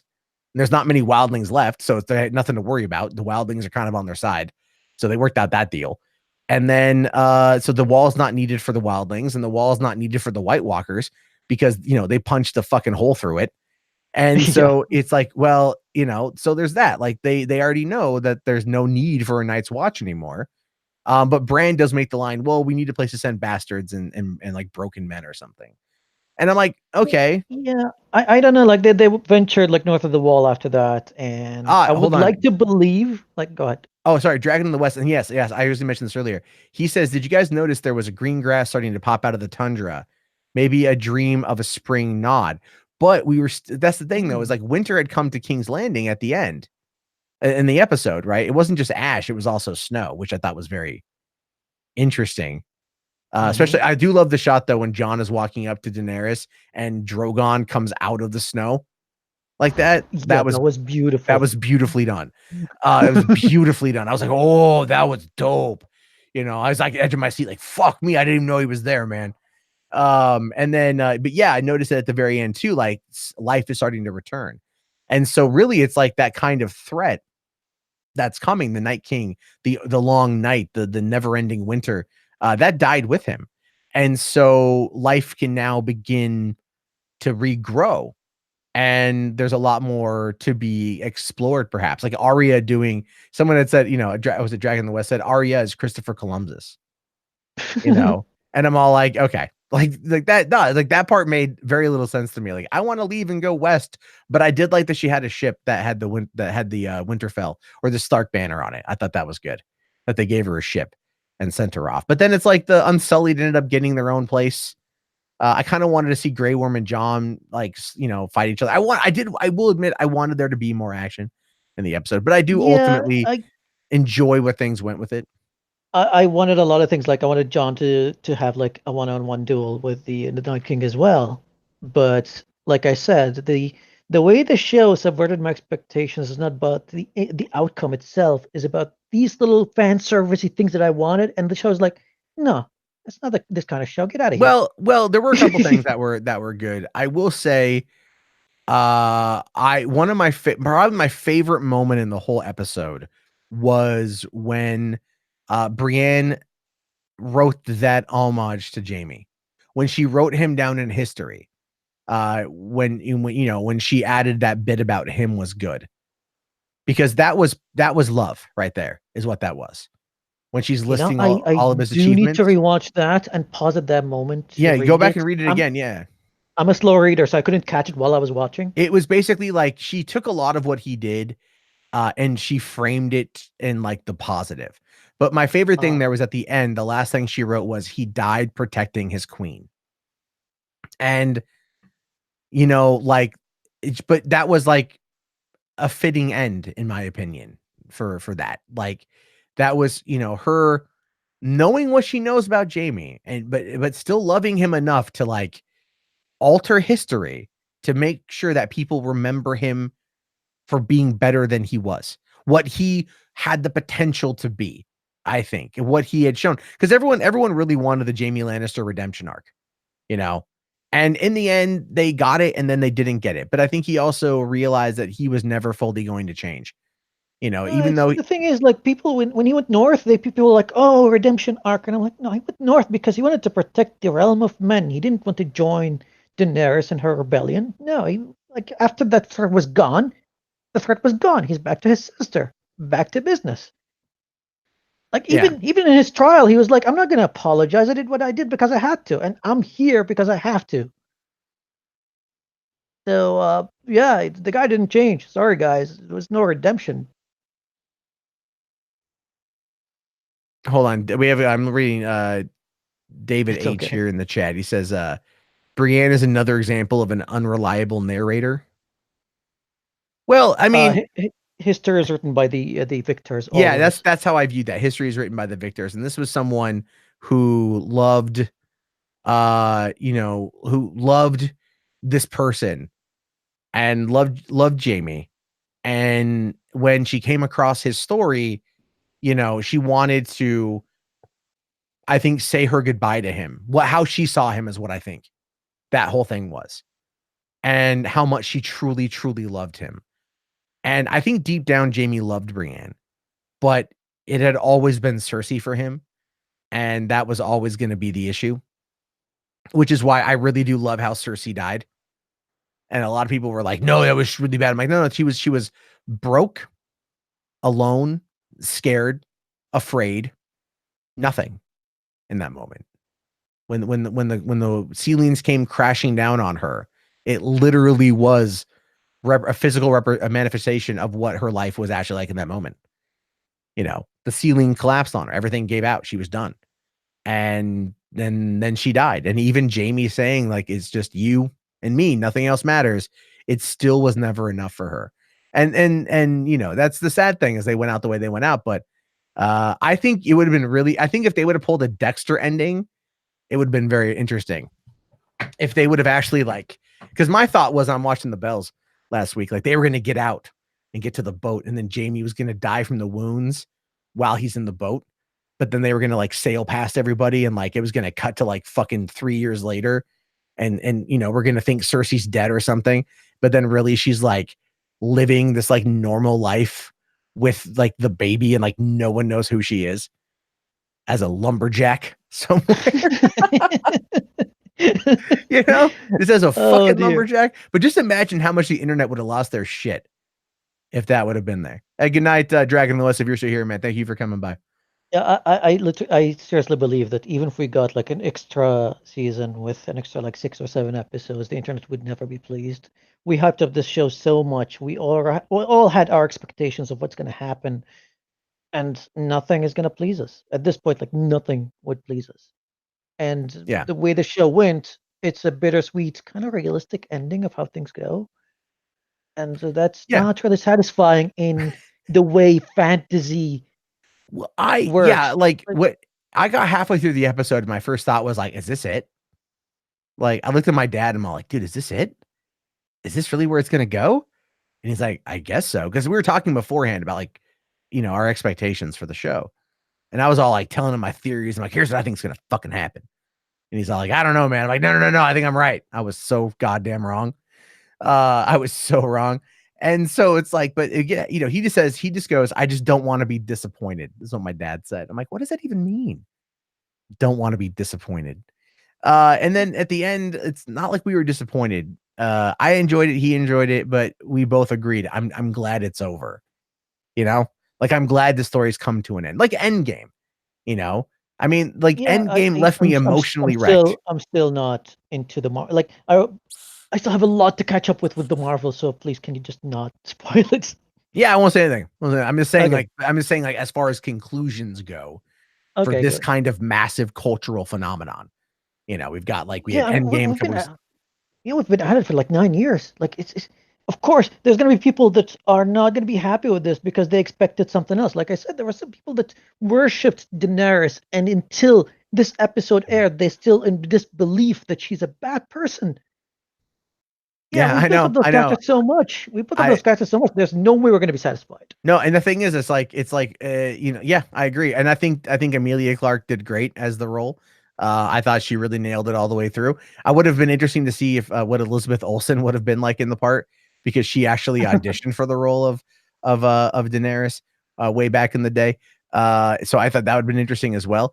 But yeah, I think when you break the show down, 8 seasons, when it deviated from the book series is when people started getting a lot more critical of it, right? They got a lot more critical when it deviated from the books. And I think because to the audience, if there's a basis of reference, then they're not as upset because they can go, oh, it's like Walking Dead. The Walking Dead is all these comics, 100 over 100 issues. And it's like there's certain things in the show that happen that follow kind of a storyline that are from the Mhm. comics. So people kind of know what's coming, and they like to know what's coming. This is one of the reasons why trailers on purpose ruin movies. Trailers put so many spoilers in movies nowadays for movies because they know that's what the audience wants to see. The audience wants to know what's going to happen. They do. This is psychological. This is proven time and time and time again. The audience wants to know what's going to happen, you know, and Yeah, it's yeah, people seek and out fucking spoilers, man. They seek them out. I agree with you 100%. And I used to be that way when it comes to like older movies that I watched where I read the books before. I mentioned in the chat The Girl with the Dragon Tattoo, Lord of the Rings was another one of them. Jurassic Park. I read the books before I watched the film as well.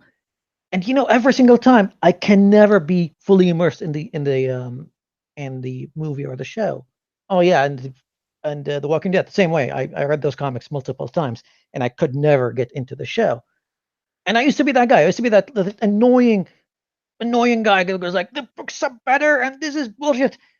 With this with this thing, like with Game of Thrones, I decided to avoid everything about the books and just Yeah. get immersed. Yeah. I did the And same it thing. paid off. It paid off. I'll tell you this. So this is going to be kind of a funny little thing here. So Harry Potter, I can kind of say this. So I read the first 4 books before the first movie came out in 2001, and then I read Mhm. all the other books up throughout the years but I never finished the Deathly Hallows. I never finished it. I got to the part where Dobby got iced, and this is before the part 1 came out, right? 2010.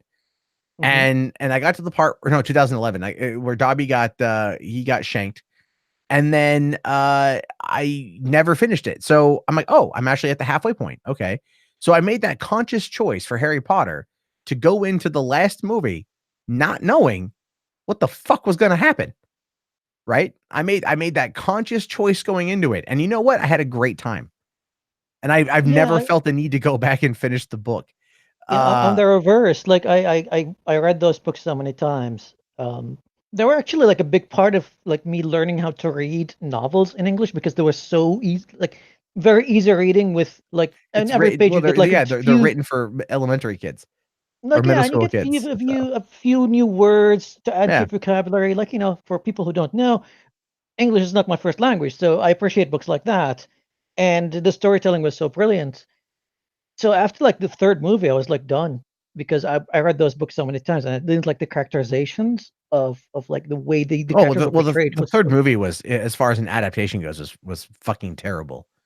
yeah, It was a I was good done movie on its own, but it was bad and adaptation. I never looked back. I never feel like I lost something out of my nerd life because oh they ruined like Harry Potter. Harry Potter is still a series of books for me. J.K. See, Rowling on the other end, she's ruining them by her own way, but oh god, that's another story. she can't stop ruining her own fucking stories, man. I am surprised at that. I am legitimately surprised that J.K. Rowling just cannot. What I'm waiting for now are the hot takes from George R. R. Martin. That's what I'm waiting for now. I'm waiting for him to get on Twitter like a year from now, right? And be like, well, in the book that you haven't read yet because I haven't finished it, really, Daenerys lives. Like that's what I'm waiting for. That's what I'm waiting for. Like she didn't die. She just passed out cold, went into a comatose state, and Drogon took her to some mystic witch somewhere Easteros, and then she's alive and well, plotting her revenge. And it's gonna be the Targaryen bull. No, But that's instead of the Night King, you'll get the Day Queen. yeah. Yeah. What's that? It's Always Sunny in Philadelphia song. Night, a day man. Ho ho ho. That would be great. Night King. Ho ho ho. Champion. Oh no, Day King. Ho ho ho. Champion of the sun. That would be good. Someone should do that as a parody. I'd watch that in the fucking heartbeat. Yeah, Matthew in the chat. But yeah, no, it's a lot of that with like these adaptations. It's always going to be different, and so it's really difficult when you love the books and you love the lore, and then you dive into, you look at the show, and the show is written to be entertaining. So they have to do certain things to change certain things. And that does happen and everything. Like people are like, look at like the Watchmen that's coming out, right? Or the new HBO show Watchmen. That's going to be like a sequel series to Alan Moore's original graphic novel. And everyone's like, what the fuck are they going to fucking do? You know what I mean? Like holy shit. Like it's just, again, it's we hold a lot of these series in like, sacred text territory. Like these are our religious texts to nerds, and you can never adapt them properly. This is nothing new, by the way. Like there was people are kind of upset about the new casting for Batman, and someone dug up this petition that started in 1988 after the first announcement that the Burton movie, they were casting like Batman as remind me, what's the name? Michael Keaton as Batman. Michael Keaton, yeah, Michael Keaton, and there was like a bunch of signatures, people saying like, we don't want this ridiculous guy to be our Batman. We don't want Mr. Mom to be Batman. Yeah, he's Mr. fucking Mom. And yeah, fandoms tend to do that. Now the thing is with the internet, it's like one guy's voice becomes a million, and we start upping each other. Like, who would hate this the most? Come up with the funniest memes, and it's a race to the bottom. It's like no one can enjoy it. It's like nearly 1 million people signed that petition to like remake season 8 of fucking of Game of Thrones. I mean, like I've joked about how I want episode 9 to basically remake episode 8. Like this thing is like, I even got this from a friend of mine. I like, as soon as the show's like the final episode just ended, and I typed like, I fucking love this. This is amazing. And the guy's like, would you ever consider that you're wrong? And I'm like, wait, I'm wrong about having fun? Like, how's my fun wrong? Like, they would attack you for enjoying it. Well, I mean, that you're wrong. Yeah. Like, okay, so I was at a restaurant the other night. I was getting some food, and I'm talking to the girl there as I'm waiting for my dinner, and we start talking about Game of Thrones, right? And I'm like, oh, have you seen? And she's like, well, she's like, do you use Reddit? And I'm all like, clearly I use Reddit. You can just take one look at me and go, yeah, he uses Reddit. And she's like, I'm on this subreddit called Free Folk. That's all Game of Thrones memes. And I'm like, yeah, they're gonna really hate the finale. And I'm like, just be glad it's not Star Wars: The Last Jedi. And she goes, I loved that movie. Like that movie made Star Wars for me. And I'm not kidding you when I say this. I legitimately had to bite my tongue. I just went, that's I disagree with you when it comes to The Last Jedi, but let's not get into it. Because she goes, I love the prequels, and The Last Jedi really made Star Wars for me. No, I noticed that, by the way, with a lot of younger people. Like I was in Comic-Con a couple of months ago, and all right, now, like when you go to the bar in Comic-Con, you don't get people my age. You don't get people in their 30s. I got like a bunch of people in their early 20s chatting with me and going like, yeah, Star Wars. And I'm like, yeah, Star Wars, the originals. And they're like, no, the prequels. Yeah, they grew up with the prequels, and they love the prequels more than the originals. And I'm like, yeah, it's and the reason why it's because it's the emotional connection is what it boils down to. It's the emotional connection.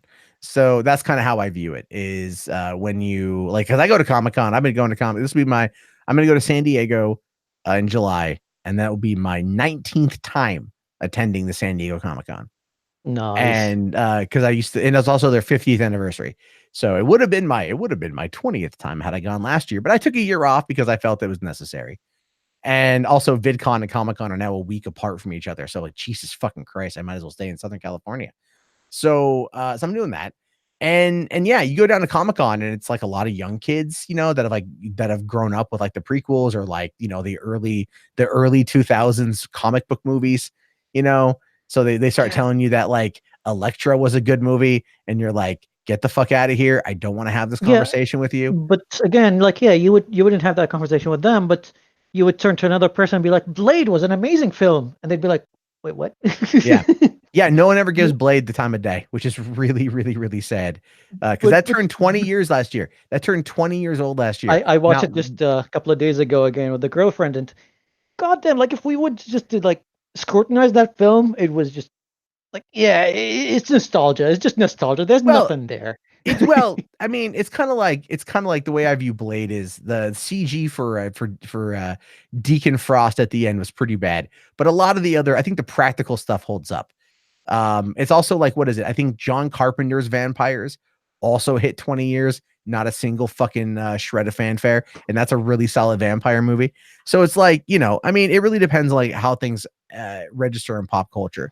And I think 10 years down the road, when it comes to Game of Thrones, a lot of people are going to probably be wanting there to be a sequel series because we're getting the prequel Hmm. series, and For that's just sure. one of many. I mean, like, there was a consistent 17 to 18 million people watching watching the show. I mean, YouTube, the fact that there are 68 people watching this right now astonishes the ever loving fuck out of me because there's so many people that are doing live streams talking about it and they're doing videos talking about it. This one Yeah, there guy, are channels that started a cottage industry of just like reviewing and talking about Game of Thrones.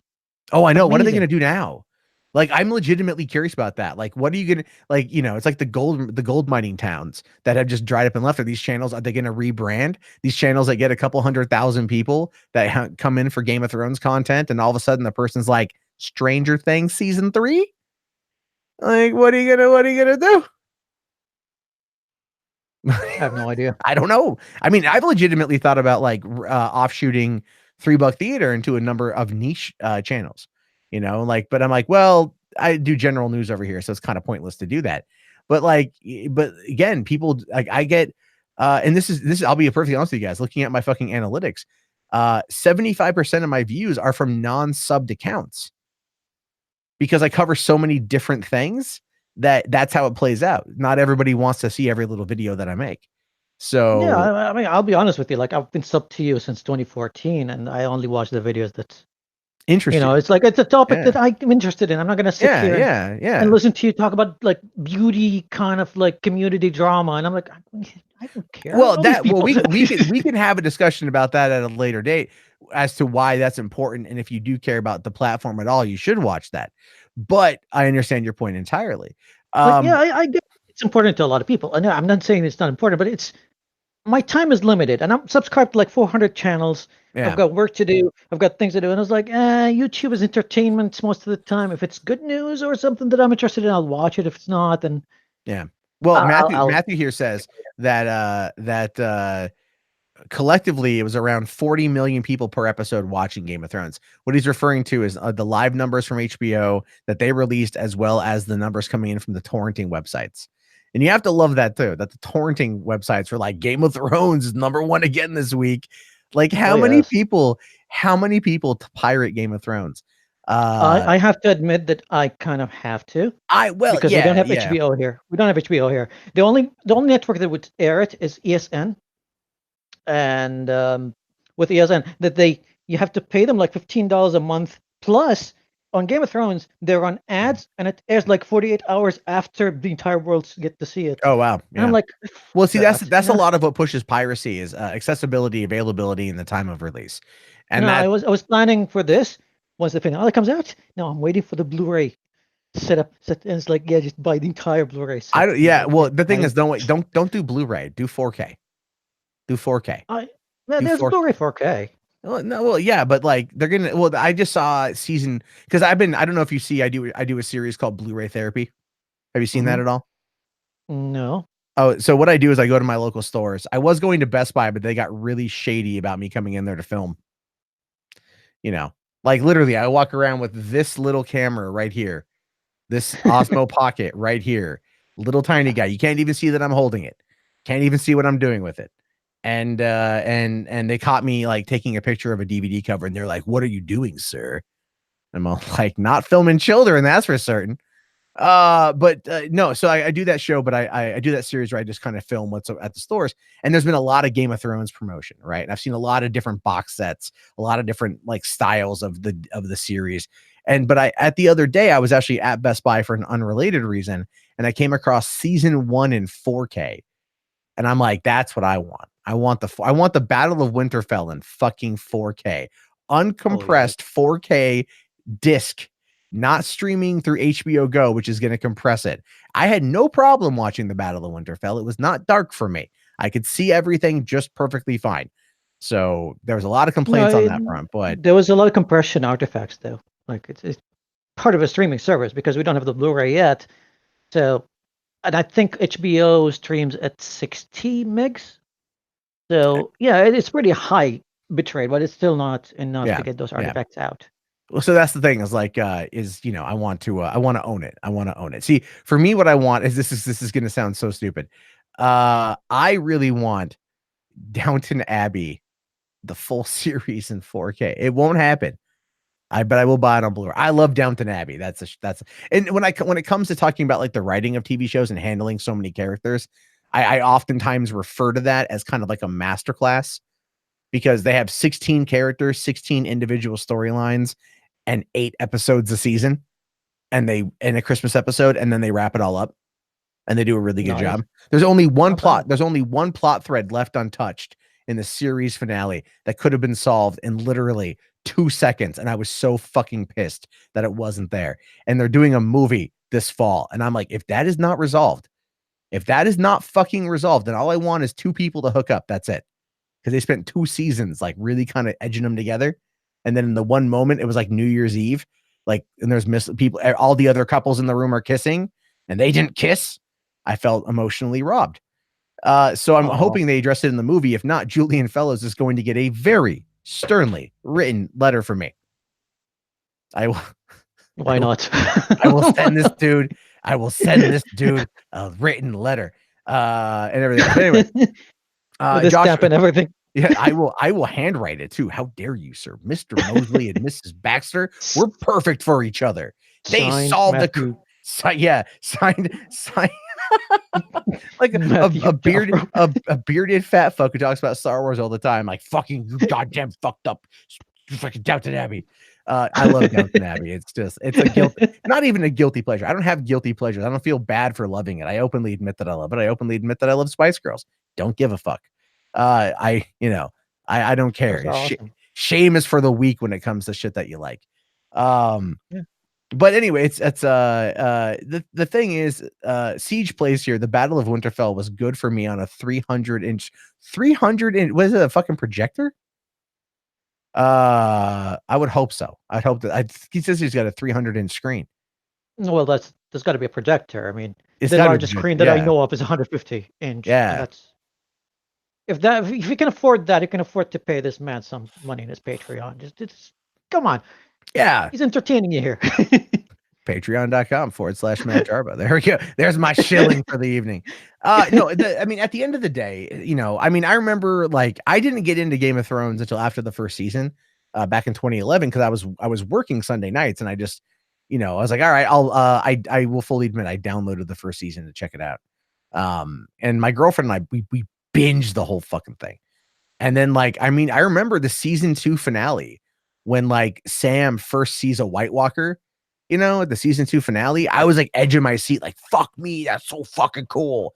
And then like I just, again, this is a show that's hooked in so many people for so many years. I don't think there was a way to have a satisfying ending for everybody. Not everyone's going to come in and enjoy it. I do think it got a little bit hyperbolic in some of the Game of Thrones hate over the course of the past couple of weeks.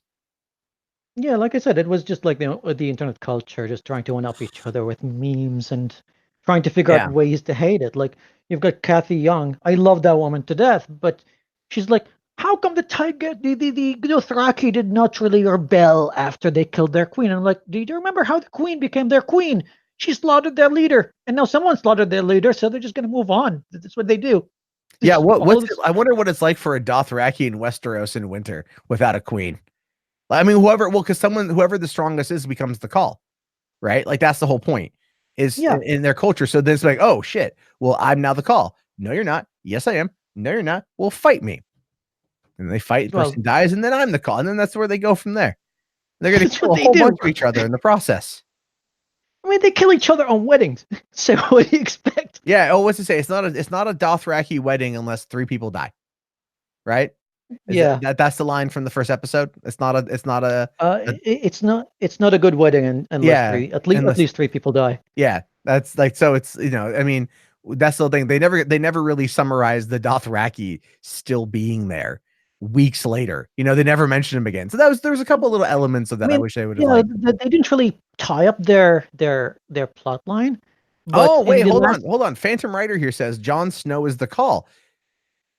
Yeah, maybe, yeah, but we didn't really see them following him into the wall. Like, yeah, they were around the dock when he was just walking out of town, and some of them were just around the dock, just walking around. But I don't. Maybe they're going to join the. They really know they did. That was something they left out. That was that's a bit of a plot hole. I'll grant that one. Like, yeah, they didn't tie all the knots, and like you guys mentioned before, like it might be something for a sequel kind of or a spin-off kind of series that they're leaving a few things unresolved. And besides, like, they're part of the story. No matter where it goes, it doesn't really matter. No, it doesn't really matter. It's like, I guess at the end of the day, it's like, so what are you really think like Dan and Dave are sitting there going like, so what about the Dothraki? Fuck them. Or how about like the little singing birds of Varys? Like, what happened to them? Like, nobody's gonna tie up everything. Well, I mean, there was that line there. What about the Master of Whispers? And then like I thought, I'm like, oh, is Arya gonna roll on in? Like I thought that might have been like the big twist, the M. Night Shyamalan twist at the end there. Is like Arya rolls in, like, what's up? I'm reporting for duty, motherfucker. Like, but no, it's like, oh, we're gonna find some people and we're going to like, we're gonna bring them to you for consideration. And I thought that was cool. I really do love that small council scene. That was really good. I think, especially with Tyrion sitting there and like nervous for his first day at work, and like he goes and he fixes the chairs and like he sits there and he's all, and like doing this thing, and like, and then people are pulling the chairs out. He's like, no, not fuck. So were there Dothraki that Jon was leading beyond the wall? That's what Phantom Rider here is saying. I don't know. I'd have to go back and watch it again. I will give it a shot. I only watched it once, and yeah, I'll try to give it another watch because it was really solid. So here's the thing. I'm just gonna put this out. If any of you are enjoying this stream, please consider clicking that like button. Just it's creeping up on the more dislikes to the likes. We gotta get at least a 2/3 ratio ahead.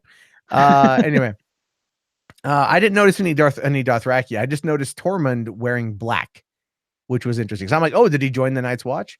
And I'm kind of surprised Tormund was in like, hey man, he didn't have any lines of dialogue. He didn't have any lines of dialogue. I think it's at some point saying less is more. Like, no, I mean, like, I get it for the but I love Tormund. He very much became one of my top characters as it went on. And so, but here's the thing: I was sad when he left to the wall. I was like, no, left to the north. I was like, no, keep him around. Come on. But they went to Castle Black and they were there for a while. It feels like. So were they waiting for winter to pass? I think he was called back to welcome Jon. Maybe. Well, no, because all the other wildlings were there. So it's like, did they go to the Castle Black and they just hung out there for a little while? And, like, I mean, Jon was locked up for about 3 weeks is what it took for them to get from Winterfell down to King's Landing to have that conversation with Grey Worm. But then again, like Tyrion's beard was not a 3-week beard. That was there was a passage of time. There was a jump there. There was definitely a jump there.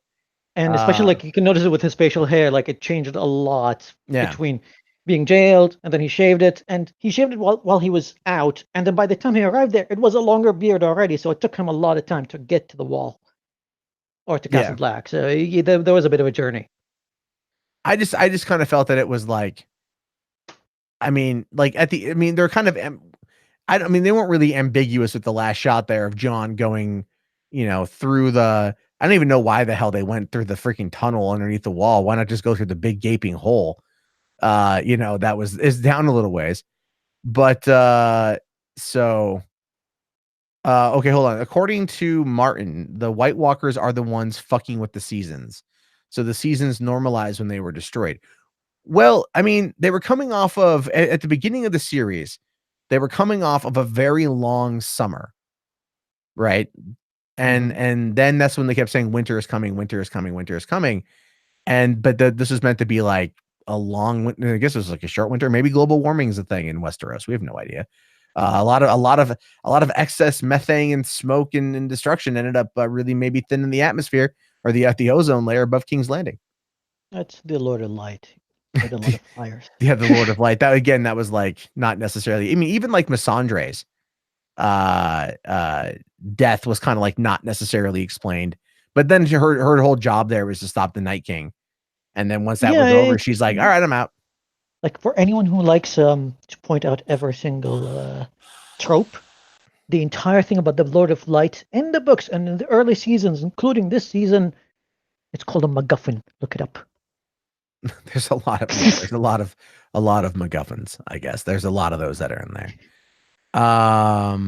So they definitely, a lot of people aren't. I'm looking at like Grace Randolph just posted her review of it. She's not happy with it from just the looks, but then again, Grace is never really happy with anything. So I mean, like, look, at the end of the day, because I do, it's like 1:00 in the morning, or so I actually got to go here pretty soon. At the end of the day, 8 seasons, 73 episodes. I am happy with the way that it all went. I would have done it differently myself. I would have written it differently myself. But at the end of the day, I'm not going to look back on these last seasons, especially this season, and think at no point wasn't I entertained. And I think above all, that is what a lot of people should be looking for. And this is my opinion. I don't know how you feel about it. Yeah, I feel the same way, and it's not just entertained. I kind of I don't agree with a lot of people that go like, this is not a satisfying ending, or it's just like a lazy writing ending. I hate the term lazy writing because it's complicated. It's calling it lazy is the most insulting thing you can ever say to a writer, especially in this kind of complicated environment. Yeah. And it's not. It really is not. It's entertaining. It's engaging. The characters played so well against each other. There were some bad scenes here and there, but if you look at the entire work, every single season, every single episode had some scenes where you go like, where's this going?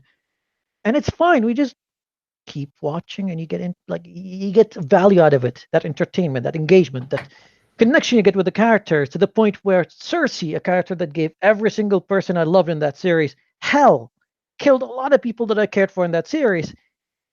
And when I saw her dead, I ended up with misty eyes because it made me feel sorry for her. That is art, and I appreciate that. I felt more sorry for Jaime in that scene because I feel like Jaime deserved better. Like, I mean, just as like, not like as like a character, but just as like, I guess as a character. But you know what I mean? Like, I would have, I think like, we as a movie going public, as an entertainment absorbing public, we like there to be a lot of happy endings. It wrapped up in a nice, neat little bow.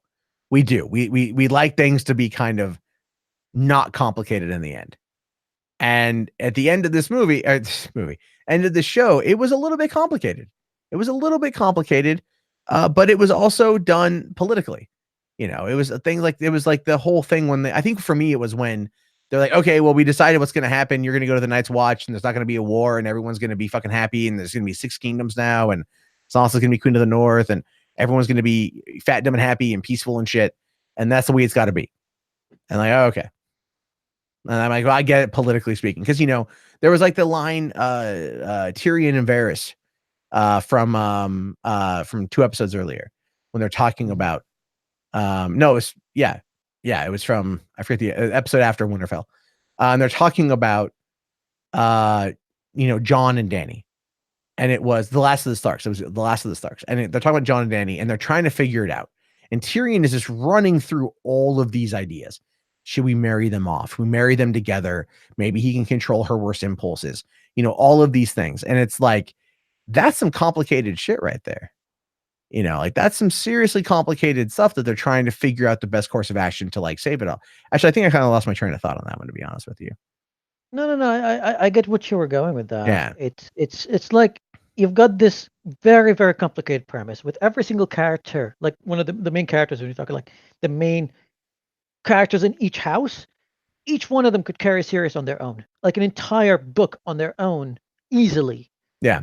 And then you have to tie it up all neatly with maybe a few of them dying, and each one of them, maybe some of them will get their goals, some of them will not.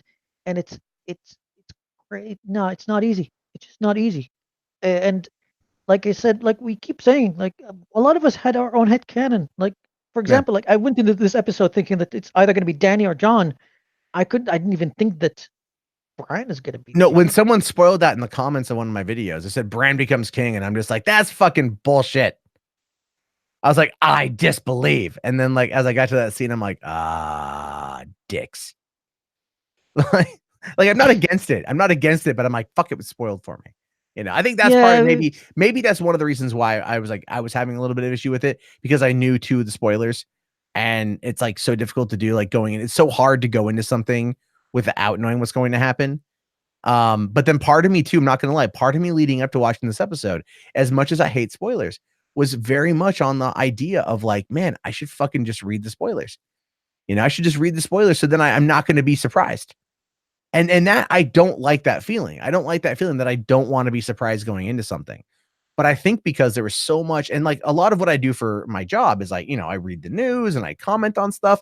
So I see what everyone's saying. I spend all day looking to see what other people are saying about stuff and everything else. And when it's so much negativity surrounding the show that I very much intrinsically love, it becomes this like weird situation where I'm like, fuck, it kind of starts to alter my own perception of it. Like I should just get the spoilers, then I just have nothing to worry about. Then I can maybe. go in and not really feel anything about it. You know, and like, I but mean, that's not why I watch this shit. in a way, it would make for easier viewing, but the reason why I enjoy Game of Thrones is not easy viewing. Like it kept. I mean, yeah, the term got a bit of a bad rap after The Last Jedi, but yeah, subverting my expectation in a good way is pretty good with Game of Thrones. Like I like that because every single like sort of like fantasy show I watch or fantasy movie I Yeah. watch, I pretty much can predict the ending from the first scene. Yeah. With Game of Thrones, Yeah. Yeah. you can never do that. Well, I mean, there's actually a solid reason why you can predict a lot of that shit. It's because a lot of writers in Hollywood use a formula called it's called the Beat Sheet by Blake Snyder. I'm not kidding you. It's called, look up a book called Save the Cat, and read the Beat Sheet, and you will then apply it to every movie you watch, and you're like, oh my god, this is Yeah, why I can it's figure everything out. I mean, they use the hero's journey for writing as well. Like Yeah. the hero with 1,000 faces is another Yeah. book that they reference a lot. Well, here's the thing. Matthew here says Game of Thrones was heavily serialized in a way that I think very, very few shows care to be anymore. And that is true. They really did set things up from the get-go for how things are going to play out. And I look forward to rewatching it. I look forward to going back through these episodes again. I look forward to when I get my 4K set to sit down and then just like absorb the show, knowing how it's going to end, but now looking for the minute details and getting to experience my favorite moments again. Basically anything with like the Hound. I love the Hound. And you know, and enjoying all that and enjoying these characters. And that's the thing too, is when we, you know, when we watch these shows for a long period of time, we actually grow so attached to these characters that what happens to them will like have realistic emotional impacts for us. You know, like this is a weird one. This is true. When Paul Walker died in 2013, so nearly 6 years ago, when Paul Walker died, I was legitimately bummed out for like a week or two. I all I could think about was Paul Walker's death, and I never met the guy. I just watched his movies, but something about him, I felt such a strong connection to him for some reason, that when he died, it fucking like bummed me out for weeks, you know? And that was a person, not a character in a movie or a TV show. But we do this, you know, and when you watch a show and you cry if some character dies. For example, game Walking Dead, when Negan does his bit with the group, you know, people got so mad at that show that because of how much violence was there, that they stopped watching it, lost a lot of viewers. And I think a big reason why they lost so many viewers and they started really getting hurt was not so much because of the violence level, but it was because of who it was directed at. You have a character like Glenn that had been in it from literally episode 2 to now season 6 or whatever, and he gets bludgeoned to death, and it's a violent, visceral experience. And people resonated because to them it's like watching a friend being brutally beaten to death in front of them, and they emotionally responded. We saw that with Game of Thrones as well, like when Sansa got raped. Yeah. Or Oh when, yeah. Oh God, that scene with her. it was visceral, and maybe I wasn't really affected that much by that because the show managed to desensitize me when it comes to violence. Yeah. But yeah, a few episodes ago, I was weeping like a little girl when Brienne was knighted. I just couldn't contain it anymore. I just couldn't. Yeah, Theon got his. I was upset when Theon died because he gone through a lot of shit. But to go back to like just to kind of use Downton Abbey is another example because again I love that show. Season 4, one of the main characters gets sexually assaulted. She gets fucking pretty brutally raped, right? And it came out of fucking nowhere, and I was mad. I was mad when I was furious for like 2 days, right? I was so mad because I wanted the next episode. I'm like, no, they can't fuck, they should, I was pissed off because I really like this character. I have from the beginning. And again, Downton has like been my jam for years. So I was like super fucking pissed off for days when this character was assaulted. Even my girlfriend like, really, are you okay? And I'm like, I'm really upset at this.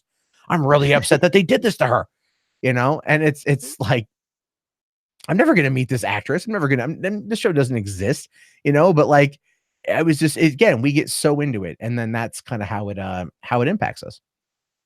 Like, yeah, we like, even when we realize it, like, there's a little part of your brain that keeps reminding you, like, it's characters in a show. Yeah. Get over it. It's like the other part of the brain going like, but I like them so much and I don't care. I'm gonna cry now. That's how I view. Like I love to find shows like that where I can get attached to those kind of characters because I feel like, and people always go like, oh, the writing was so lazy in Game of Thrones. Like season 7 had a lot of fan servicey moments. Like obviously the biggest culprit in season 7, in my opinion, was the fast travel around Westeros. There was a lot of moments where you're like, okay, I know you need to move it along. I get that, but really, that's going a little bit too. And then this episode where it was like weeks for them to get the notification that Jon killed Dany, and then weeks for them to organize, and then weeks for them to make their way down south. Like there was, and then of course to us it was just like this, and it just doesn't even really fade to black. It just cuts out, and then we wake up in a jail cell. So like when we woke up and Tyrion's got the beard on or whatever, and he walks out, I look at my dad. I'm like, is this a dream sequence? And he's all like, I don't know, maybe. At least with this episode's defense, they used the beard as a way to explain the passage of time. With season 7, we had nothing to go with. Yeah, well, was it Dany? Yeah, Dany gets a raven that Jon's under attack north of the wall. So she grabs the dragons and like flies north. Like, does she just hit the jet stream and then just coast? I don't know. She fly up real high and like, there they are. Like it just, again, there's a lot of the fast travel shit that was, but at the same, it's a TV show. I mean, it's like this TV show 24. It's supposed to take place over 24 hours. Then the question always gets brought up, well, wait, when do they like eat and when do they go to the bathroom? And the response comes back to, it's a TV show. It's not really 24. It's not really an hour long per episode. It's 44 minutes. So you're still missing out on 16 minutes an episode, which is a fair amount of time. So it's I mean, there's always suspensions of disbelief, but there's a lot of great iconic moments in season 7 that I thought were great. And there's a lot of great moments in season 8 that I thought were great. There's a lot of great moments all the way through all the seasons I thought were great. And I loved watching the evolution of these characters. I loved watching Arya become, and then also Arya kind of had her character moment in the Bells before the Clegane Bowl, where, that's the whole thing. I think with her leaving Westeros behind is leaving behind the vengeance and the anger that she feels towards it. With her, her list is now complete. And it's that once your list is now complete, what do you do? All she's known is that. So she kind of got, in that moment, a father figure showed her like, you don't want to be me. Like that's what their moment together was great. I thought that last moment between Arya and Sandor was great. So, I really enjoyed that. And there's a lot of good. The thing is, everyone gave shit about about episode 2 and the preparation for the Battle of Winterfell. When they're all sitting there and they're all talking and everyone's like, the episode sucked. I'm like, are you fucking kidding me? Like, do you not we love these characters, so we want them to talk to one another. This entire season was an emotional roller coaster, and I think it's getting late for me as well since I stayed up all night to watch this episode. So let's end this. Let me suggest an ending for this. Let's remember all the fallen characters, and let's try to remember our favorite ones. In the arms. You go ahead. I'm just gonna sing "In the Arms of an Angel." In the arms of an angel. Mine. It has to be Jorah, man, or Jorah. Like these are forever friend zoned. The forever fucking Mormont. The thing is though, what I love though is that Daenerys kind of admitted that she loved him too. She says not in the way he wanted, but at the same time, I think had there been like a difference in the age, you know what I mean? Like I think she would have, but she still loved him deeply, deeply, deeply loved him. And for me, it wasn't Jorah dying. I called him dying, not in that fashion, but I called him dying. I think Varys dying was one that got me. Because I was like, that fucking sucks, because just that moment of like, I hope I'm wrong. And then like they, no, you're not. Ned Stark's death got me because I wasn't, it was a shocker back then. Yeah. Right. Yeah, it was a shocker. And then, them killing off of, Stannis' daughter was a shocker that they actually showed that on TV. Interestingly enough, that when Brienne of Tarth killed Stannis Baratheon, it was off camera.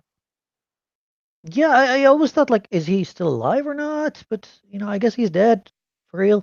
Like, who knows? Yeah, I thought that too. Like, oh, she didn't kill him. Hodor's death was the Red Wedding. Yeah, Matthew says the Red Wedding. That was the big one. That was the big one. I don't know. A Red Wedding. I was sort of like, because the show kind of broke that's kind of illusion for me that good characters that make bad decisions are gonna they just have plot armor. They're gonna come out just fine. No. By the time Robb was in the Vale, like not the Vale. Was it the Vale? No, it wasn't the Vale. No, it wasn't the Vale. It was the Phrase. It was the Phrase. Yeah, he was in the Phrase, and he's like, I'm gonna have dinner with the guy that I betrayed. It's gonna be just fine. Look at my new wife. She's pregnant. I was like, you all dead. You all gonna be dead. Yeah. You're all gonna be so dead. Man. So I was prepared for that, so it didn't really shock me that much because I wasn't thinking about it, man. But just like the brutality of stabbing her in the stomach. And like cutting Catelyn Stark's throat and everything else was like, fuck berries. That was crazy as shit. I thought that they were gonna keep a few of them as prisoners, but no, they killed them all. Yeah, no, there's that. My girlfriend's pregnant right now, so like I've been like kind of wanting to like slowly like kind of like queue up the Red Wedding on YouTube for her to like find accidentally, because she will not watch. She'd kill me if I did that. I would say, hold on, wait, oh, right. Okay. Runs the Phantom says, Miss Lady Stoneheart, but glad to see her soon in Winds of Winter. I don't think that book is ever coming at this point, man. I think George R. R. Martin's gonna die, and then they're gonna bring in somebody else to finally fucking finish it. just like with Robert Jordan. But I think for me, like someone that meant Fox here says Theon's death was very emotional, and that was Theon. It was.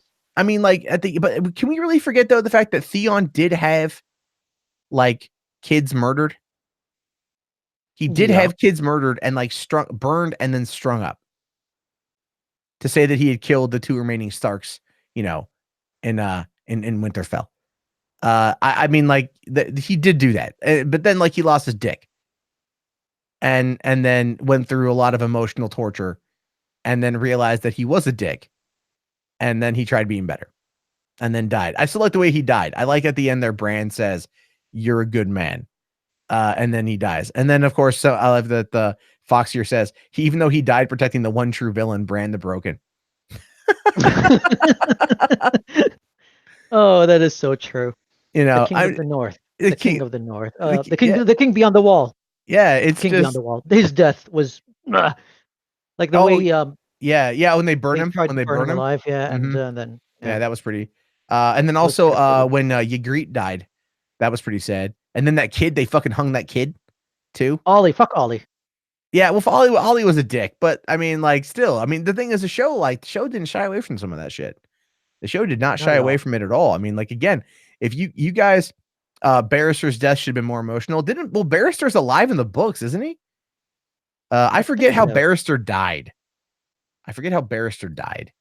I know he's dead, but I forget how he died. The best badass fucking death. It's not Joffrey. I mean, someone's saying Joffrey. No, it's Lady Olenna. Now that was a death. Tell Cersei it was me. Yeah. She just gulped the poison. Yeah, that was good. No, that was solid. Also, Lyanna Mormont, I thought went out fucking crazy cool. She had such a good death by getting grabbed by that fucking troll, the fucking White Walker, the white troll, or the white giant, and then just ends up getting. You've got Giant's Bane going like, I stuck the teeth of a dragon. And she's like, no, of not a dragon, of a giant. And she's like, nah, forget about it. I'm gonna stab a white fucking giant in the face. Yeah, it says right in the eye, and then she just goes down. Yeah. There was a lot of deaths, and yeah, it's Oh yeah, no, there's a lot of people died. I mean, and a lot of characters. What was the name of that dude that got his head into a watermelon squishy kind of thing? Oh, Oberyn Martell. Oberyn Martell. Yeah. That was, oh, dude, that fucking fight scene. The fucking, was it the snake versus the mountain or whatever? Mm-hmm. Like, oh, jeez, that fucking fight was insane, dude. That was like the best part of season 4 until Joffrey died. That was also good. That was good. But man, when Oberyn gets killed. Yeah, we were like high and high, like, yeah, he's gonna win and things are gonna be saved, and it's squish. Oh, got him. And then the thing is though, Pedro Pascal is going to be the Mandalorian in the new Disney series, The Mandalorian. So it's like I'm excited. I'm excited for that. But yeah, really, there's some such good, so many great moments that were in there that were fantastic. And at the end of it, we watched these, this is the weirdest thing. The Red Viper, that's it. What I love is that we watch these characters, a lot of them grow from 8 years ago to now, and then coming to full conclusive arcs with their characters is pretty good. And everything else, again, it's a good show. But I think on that note, guys, I think I'm gonna wrap it up because I've been on for over 2 hours and I've got to get to bed. But I will talk to everyone later. If you guys watch the show and if you want to see me cover the news, I'll be on tomorrow night, 10 p.m. Pacific Standard Time for the 3 Theater News podcast. And I look forward to seeing you guys there. Thank you all again, Habib. Thank you very much for coming in, dude. Don't take off just yet, but yeah. And peace out, everyone. Have a good night. Enjoy Game of Thrones, and see you.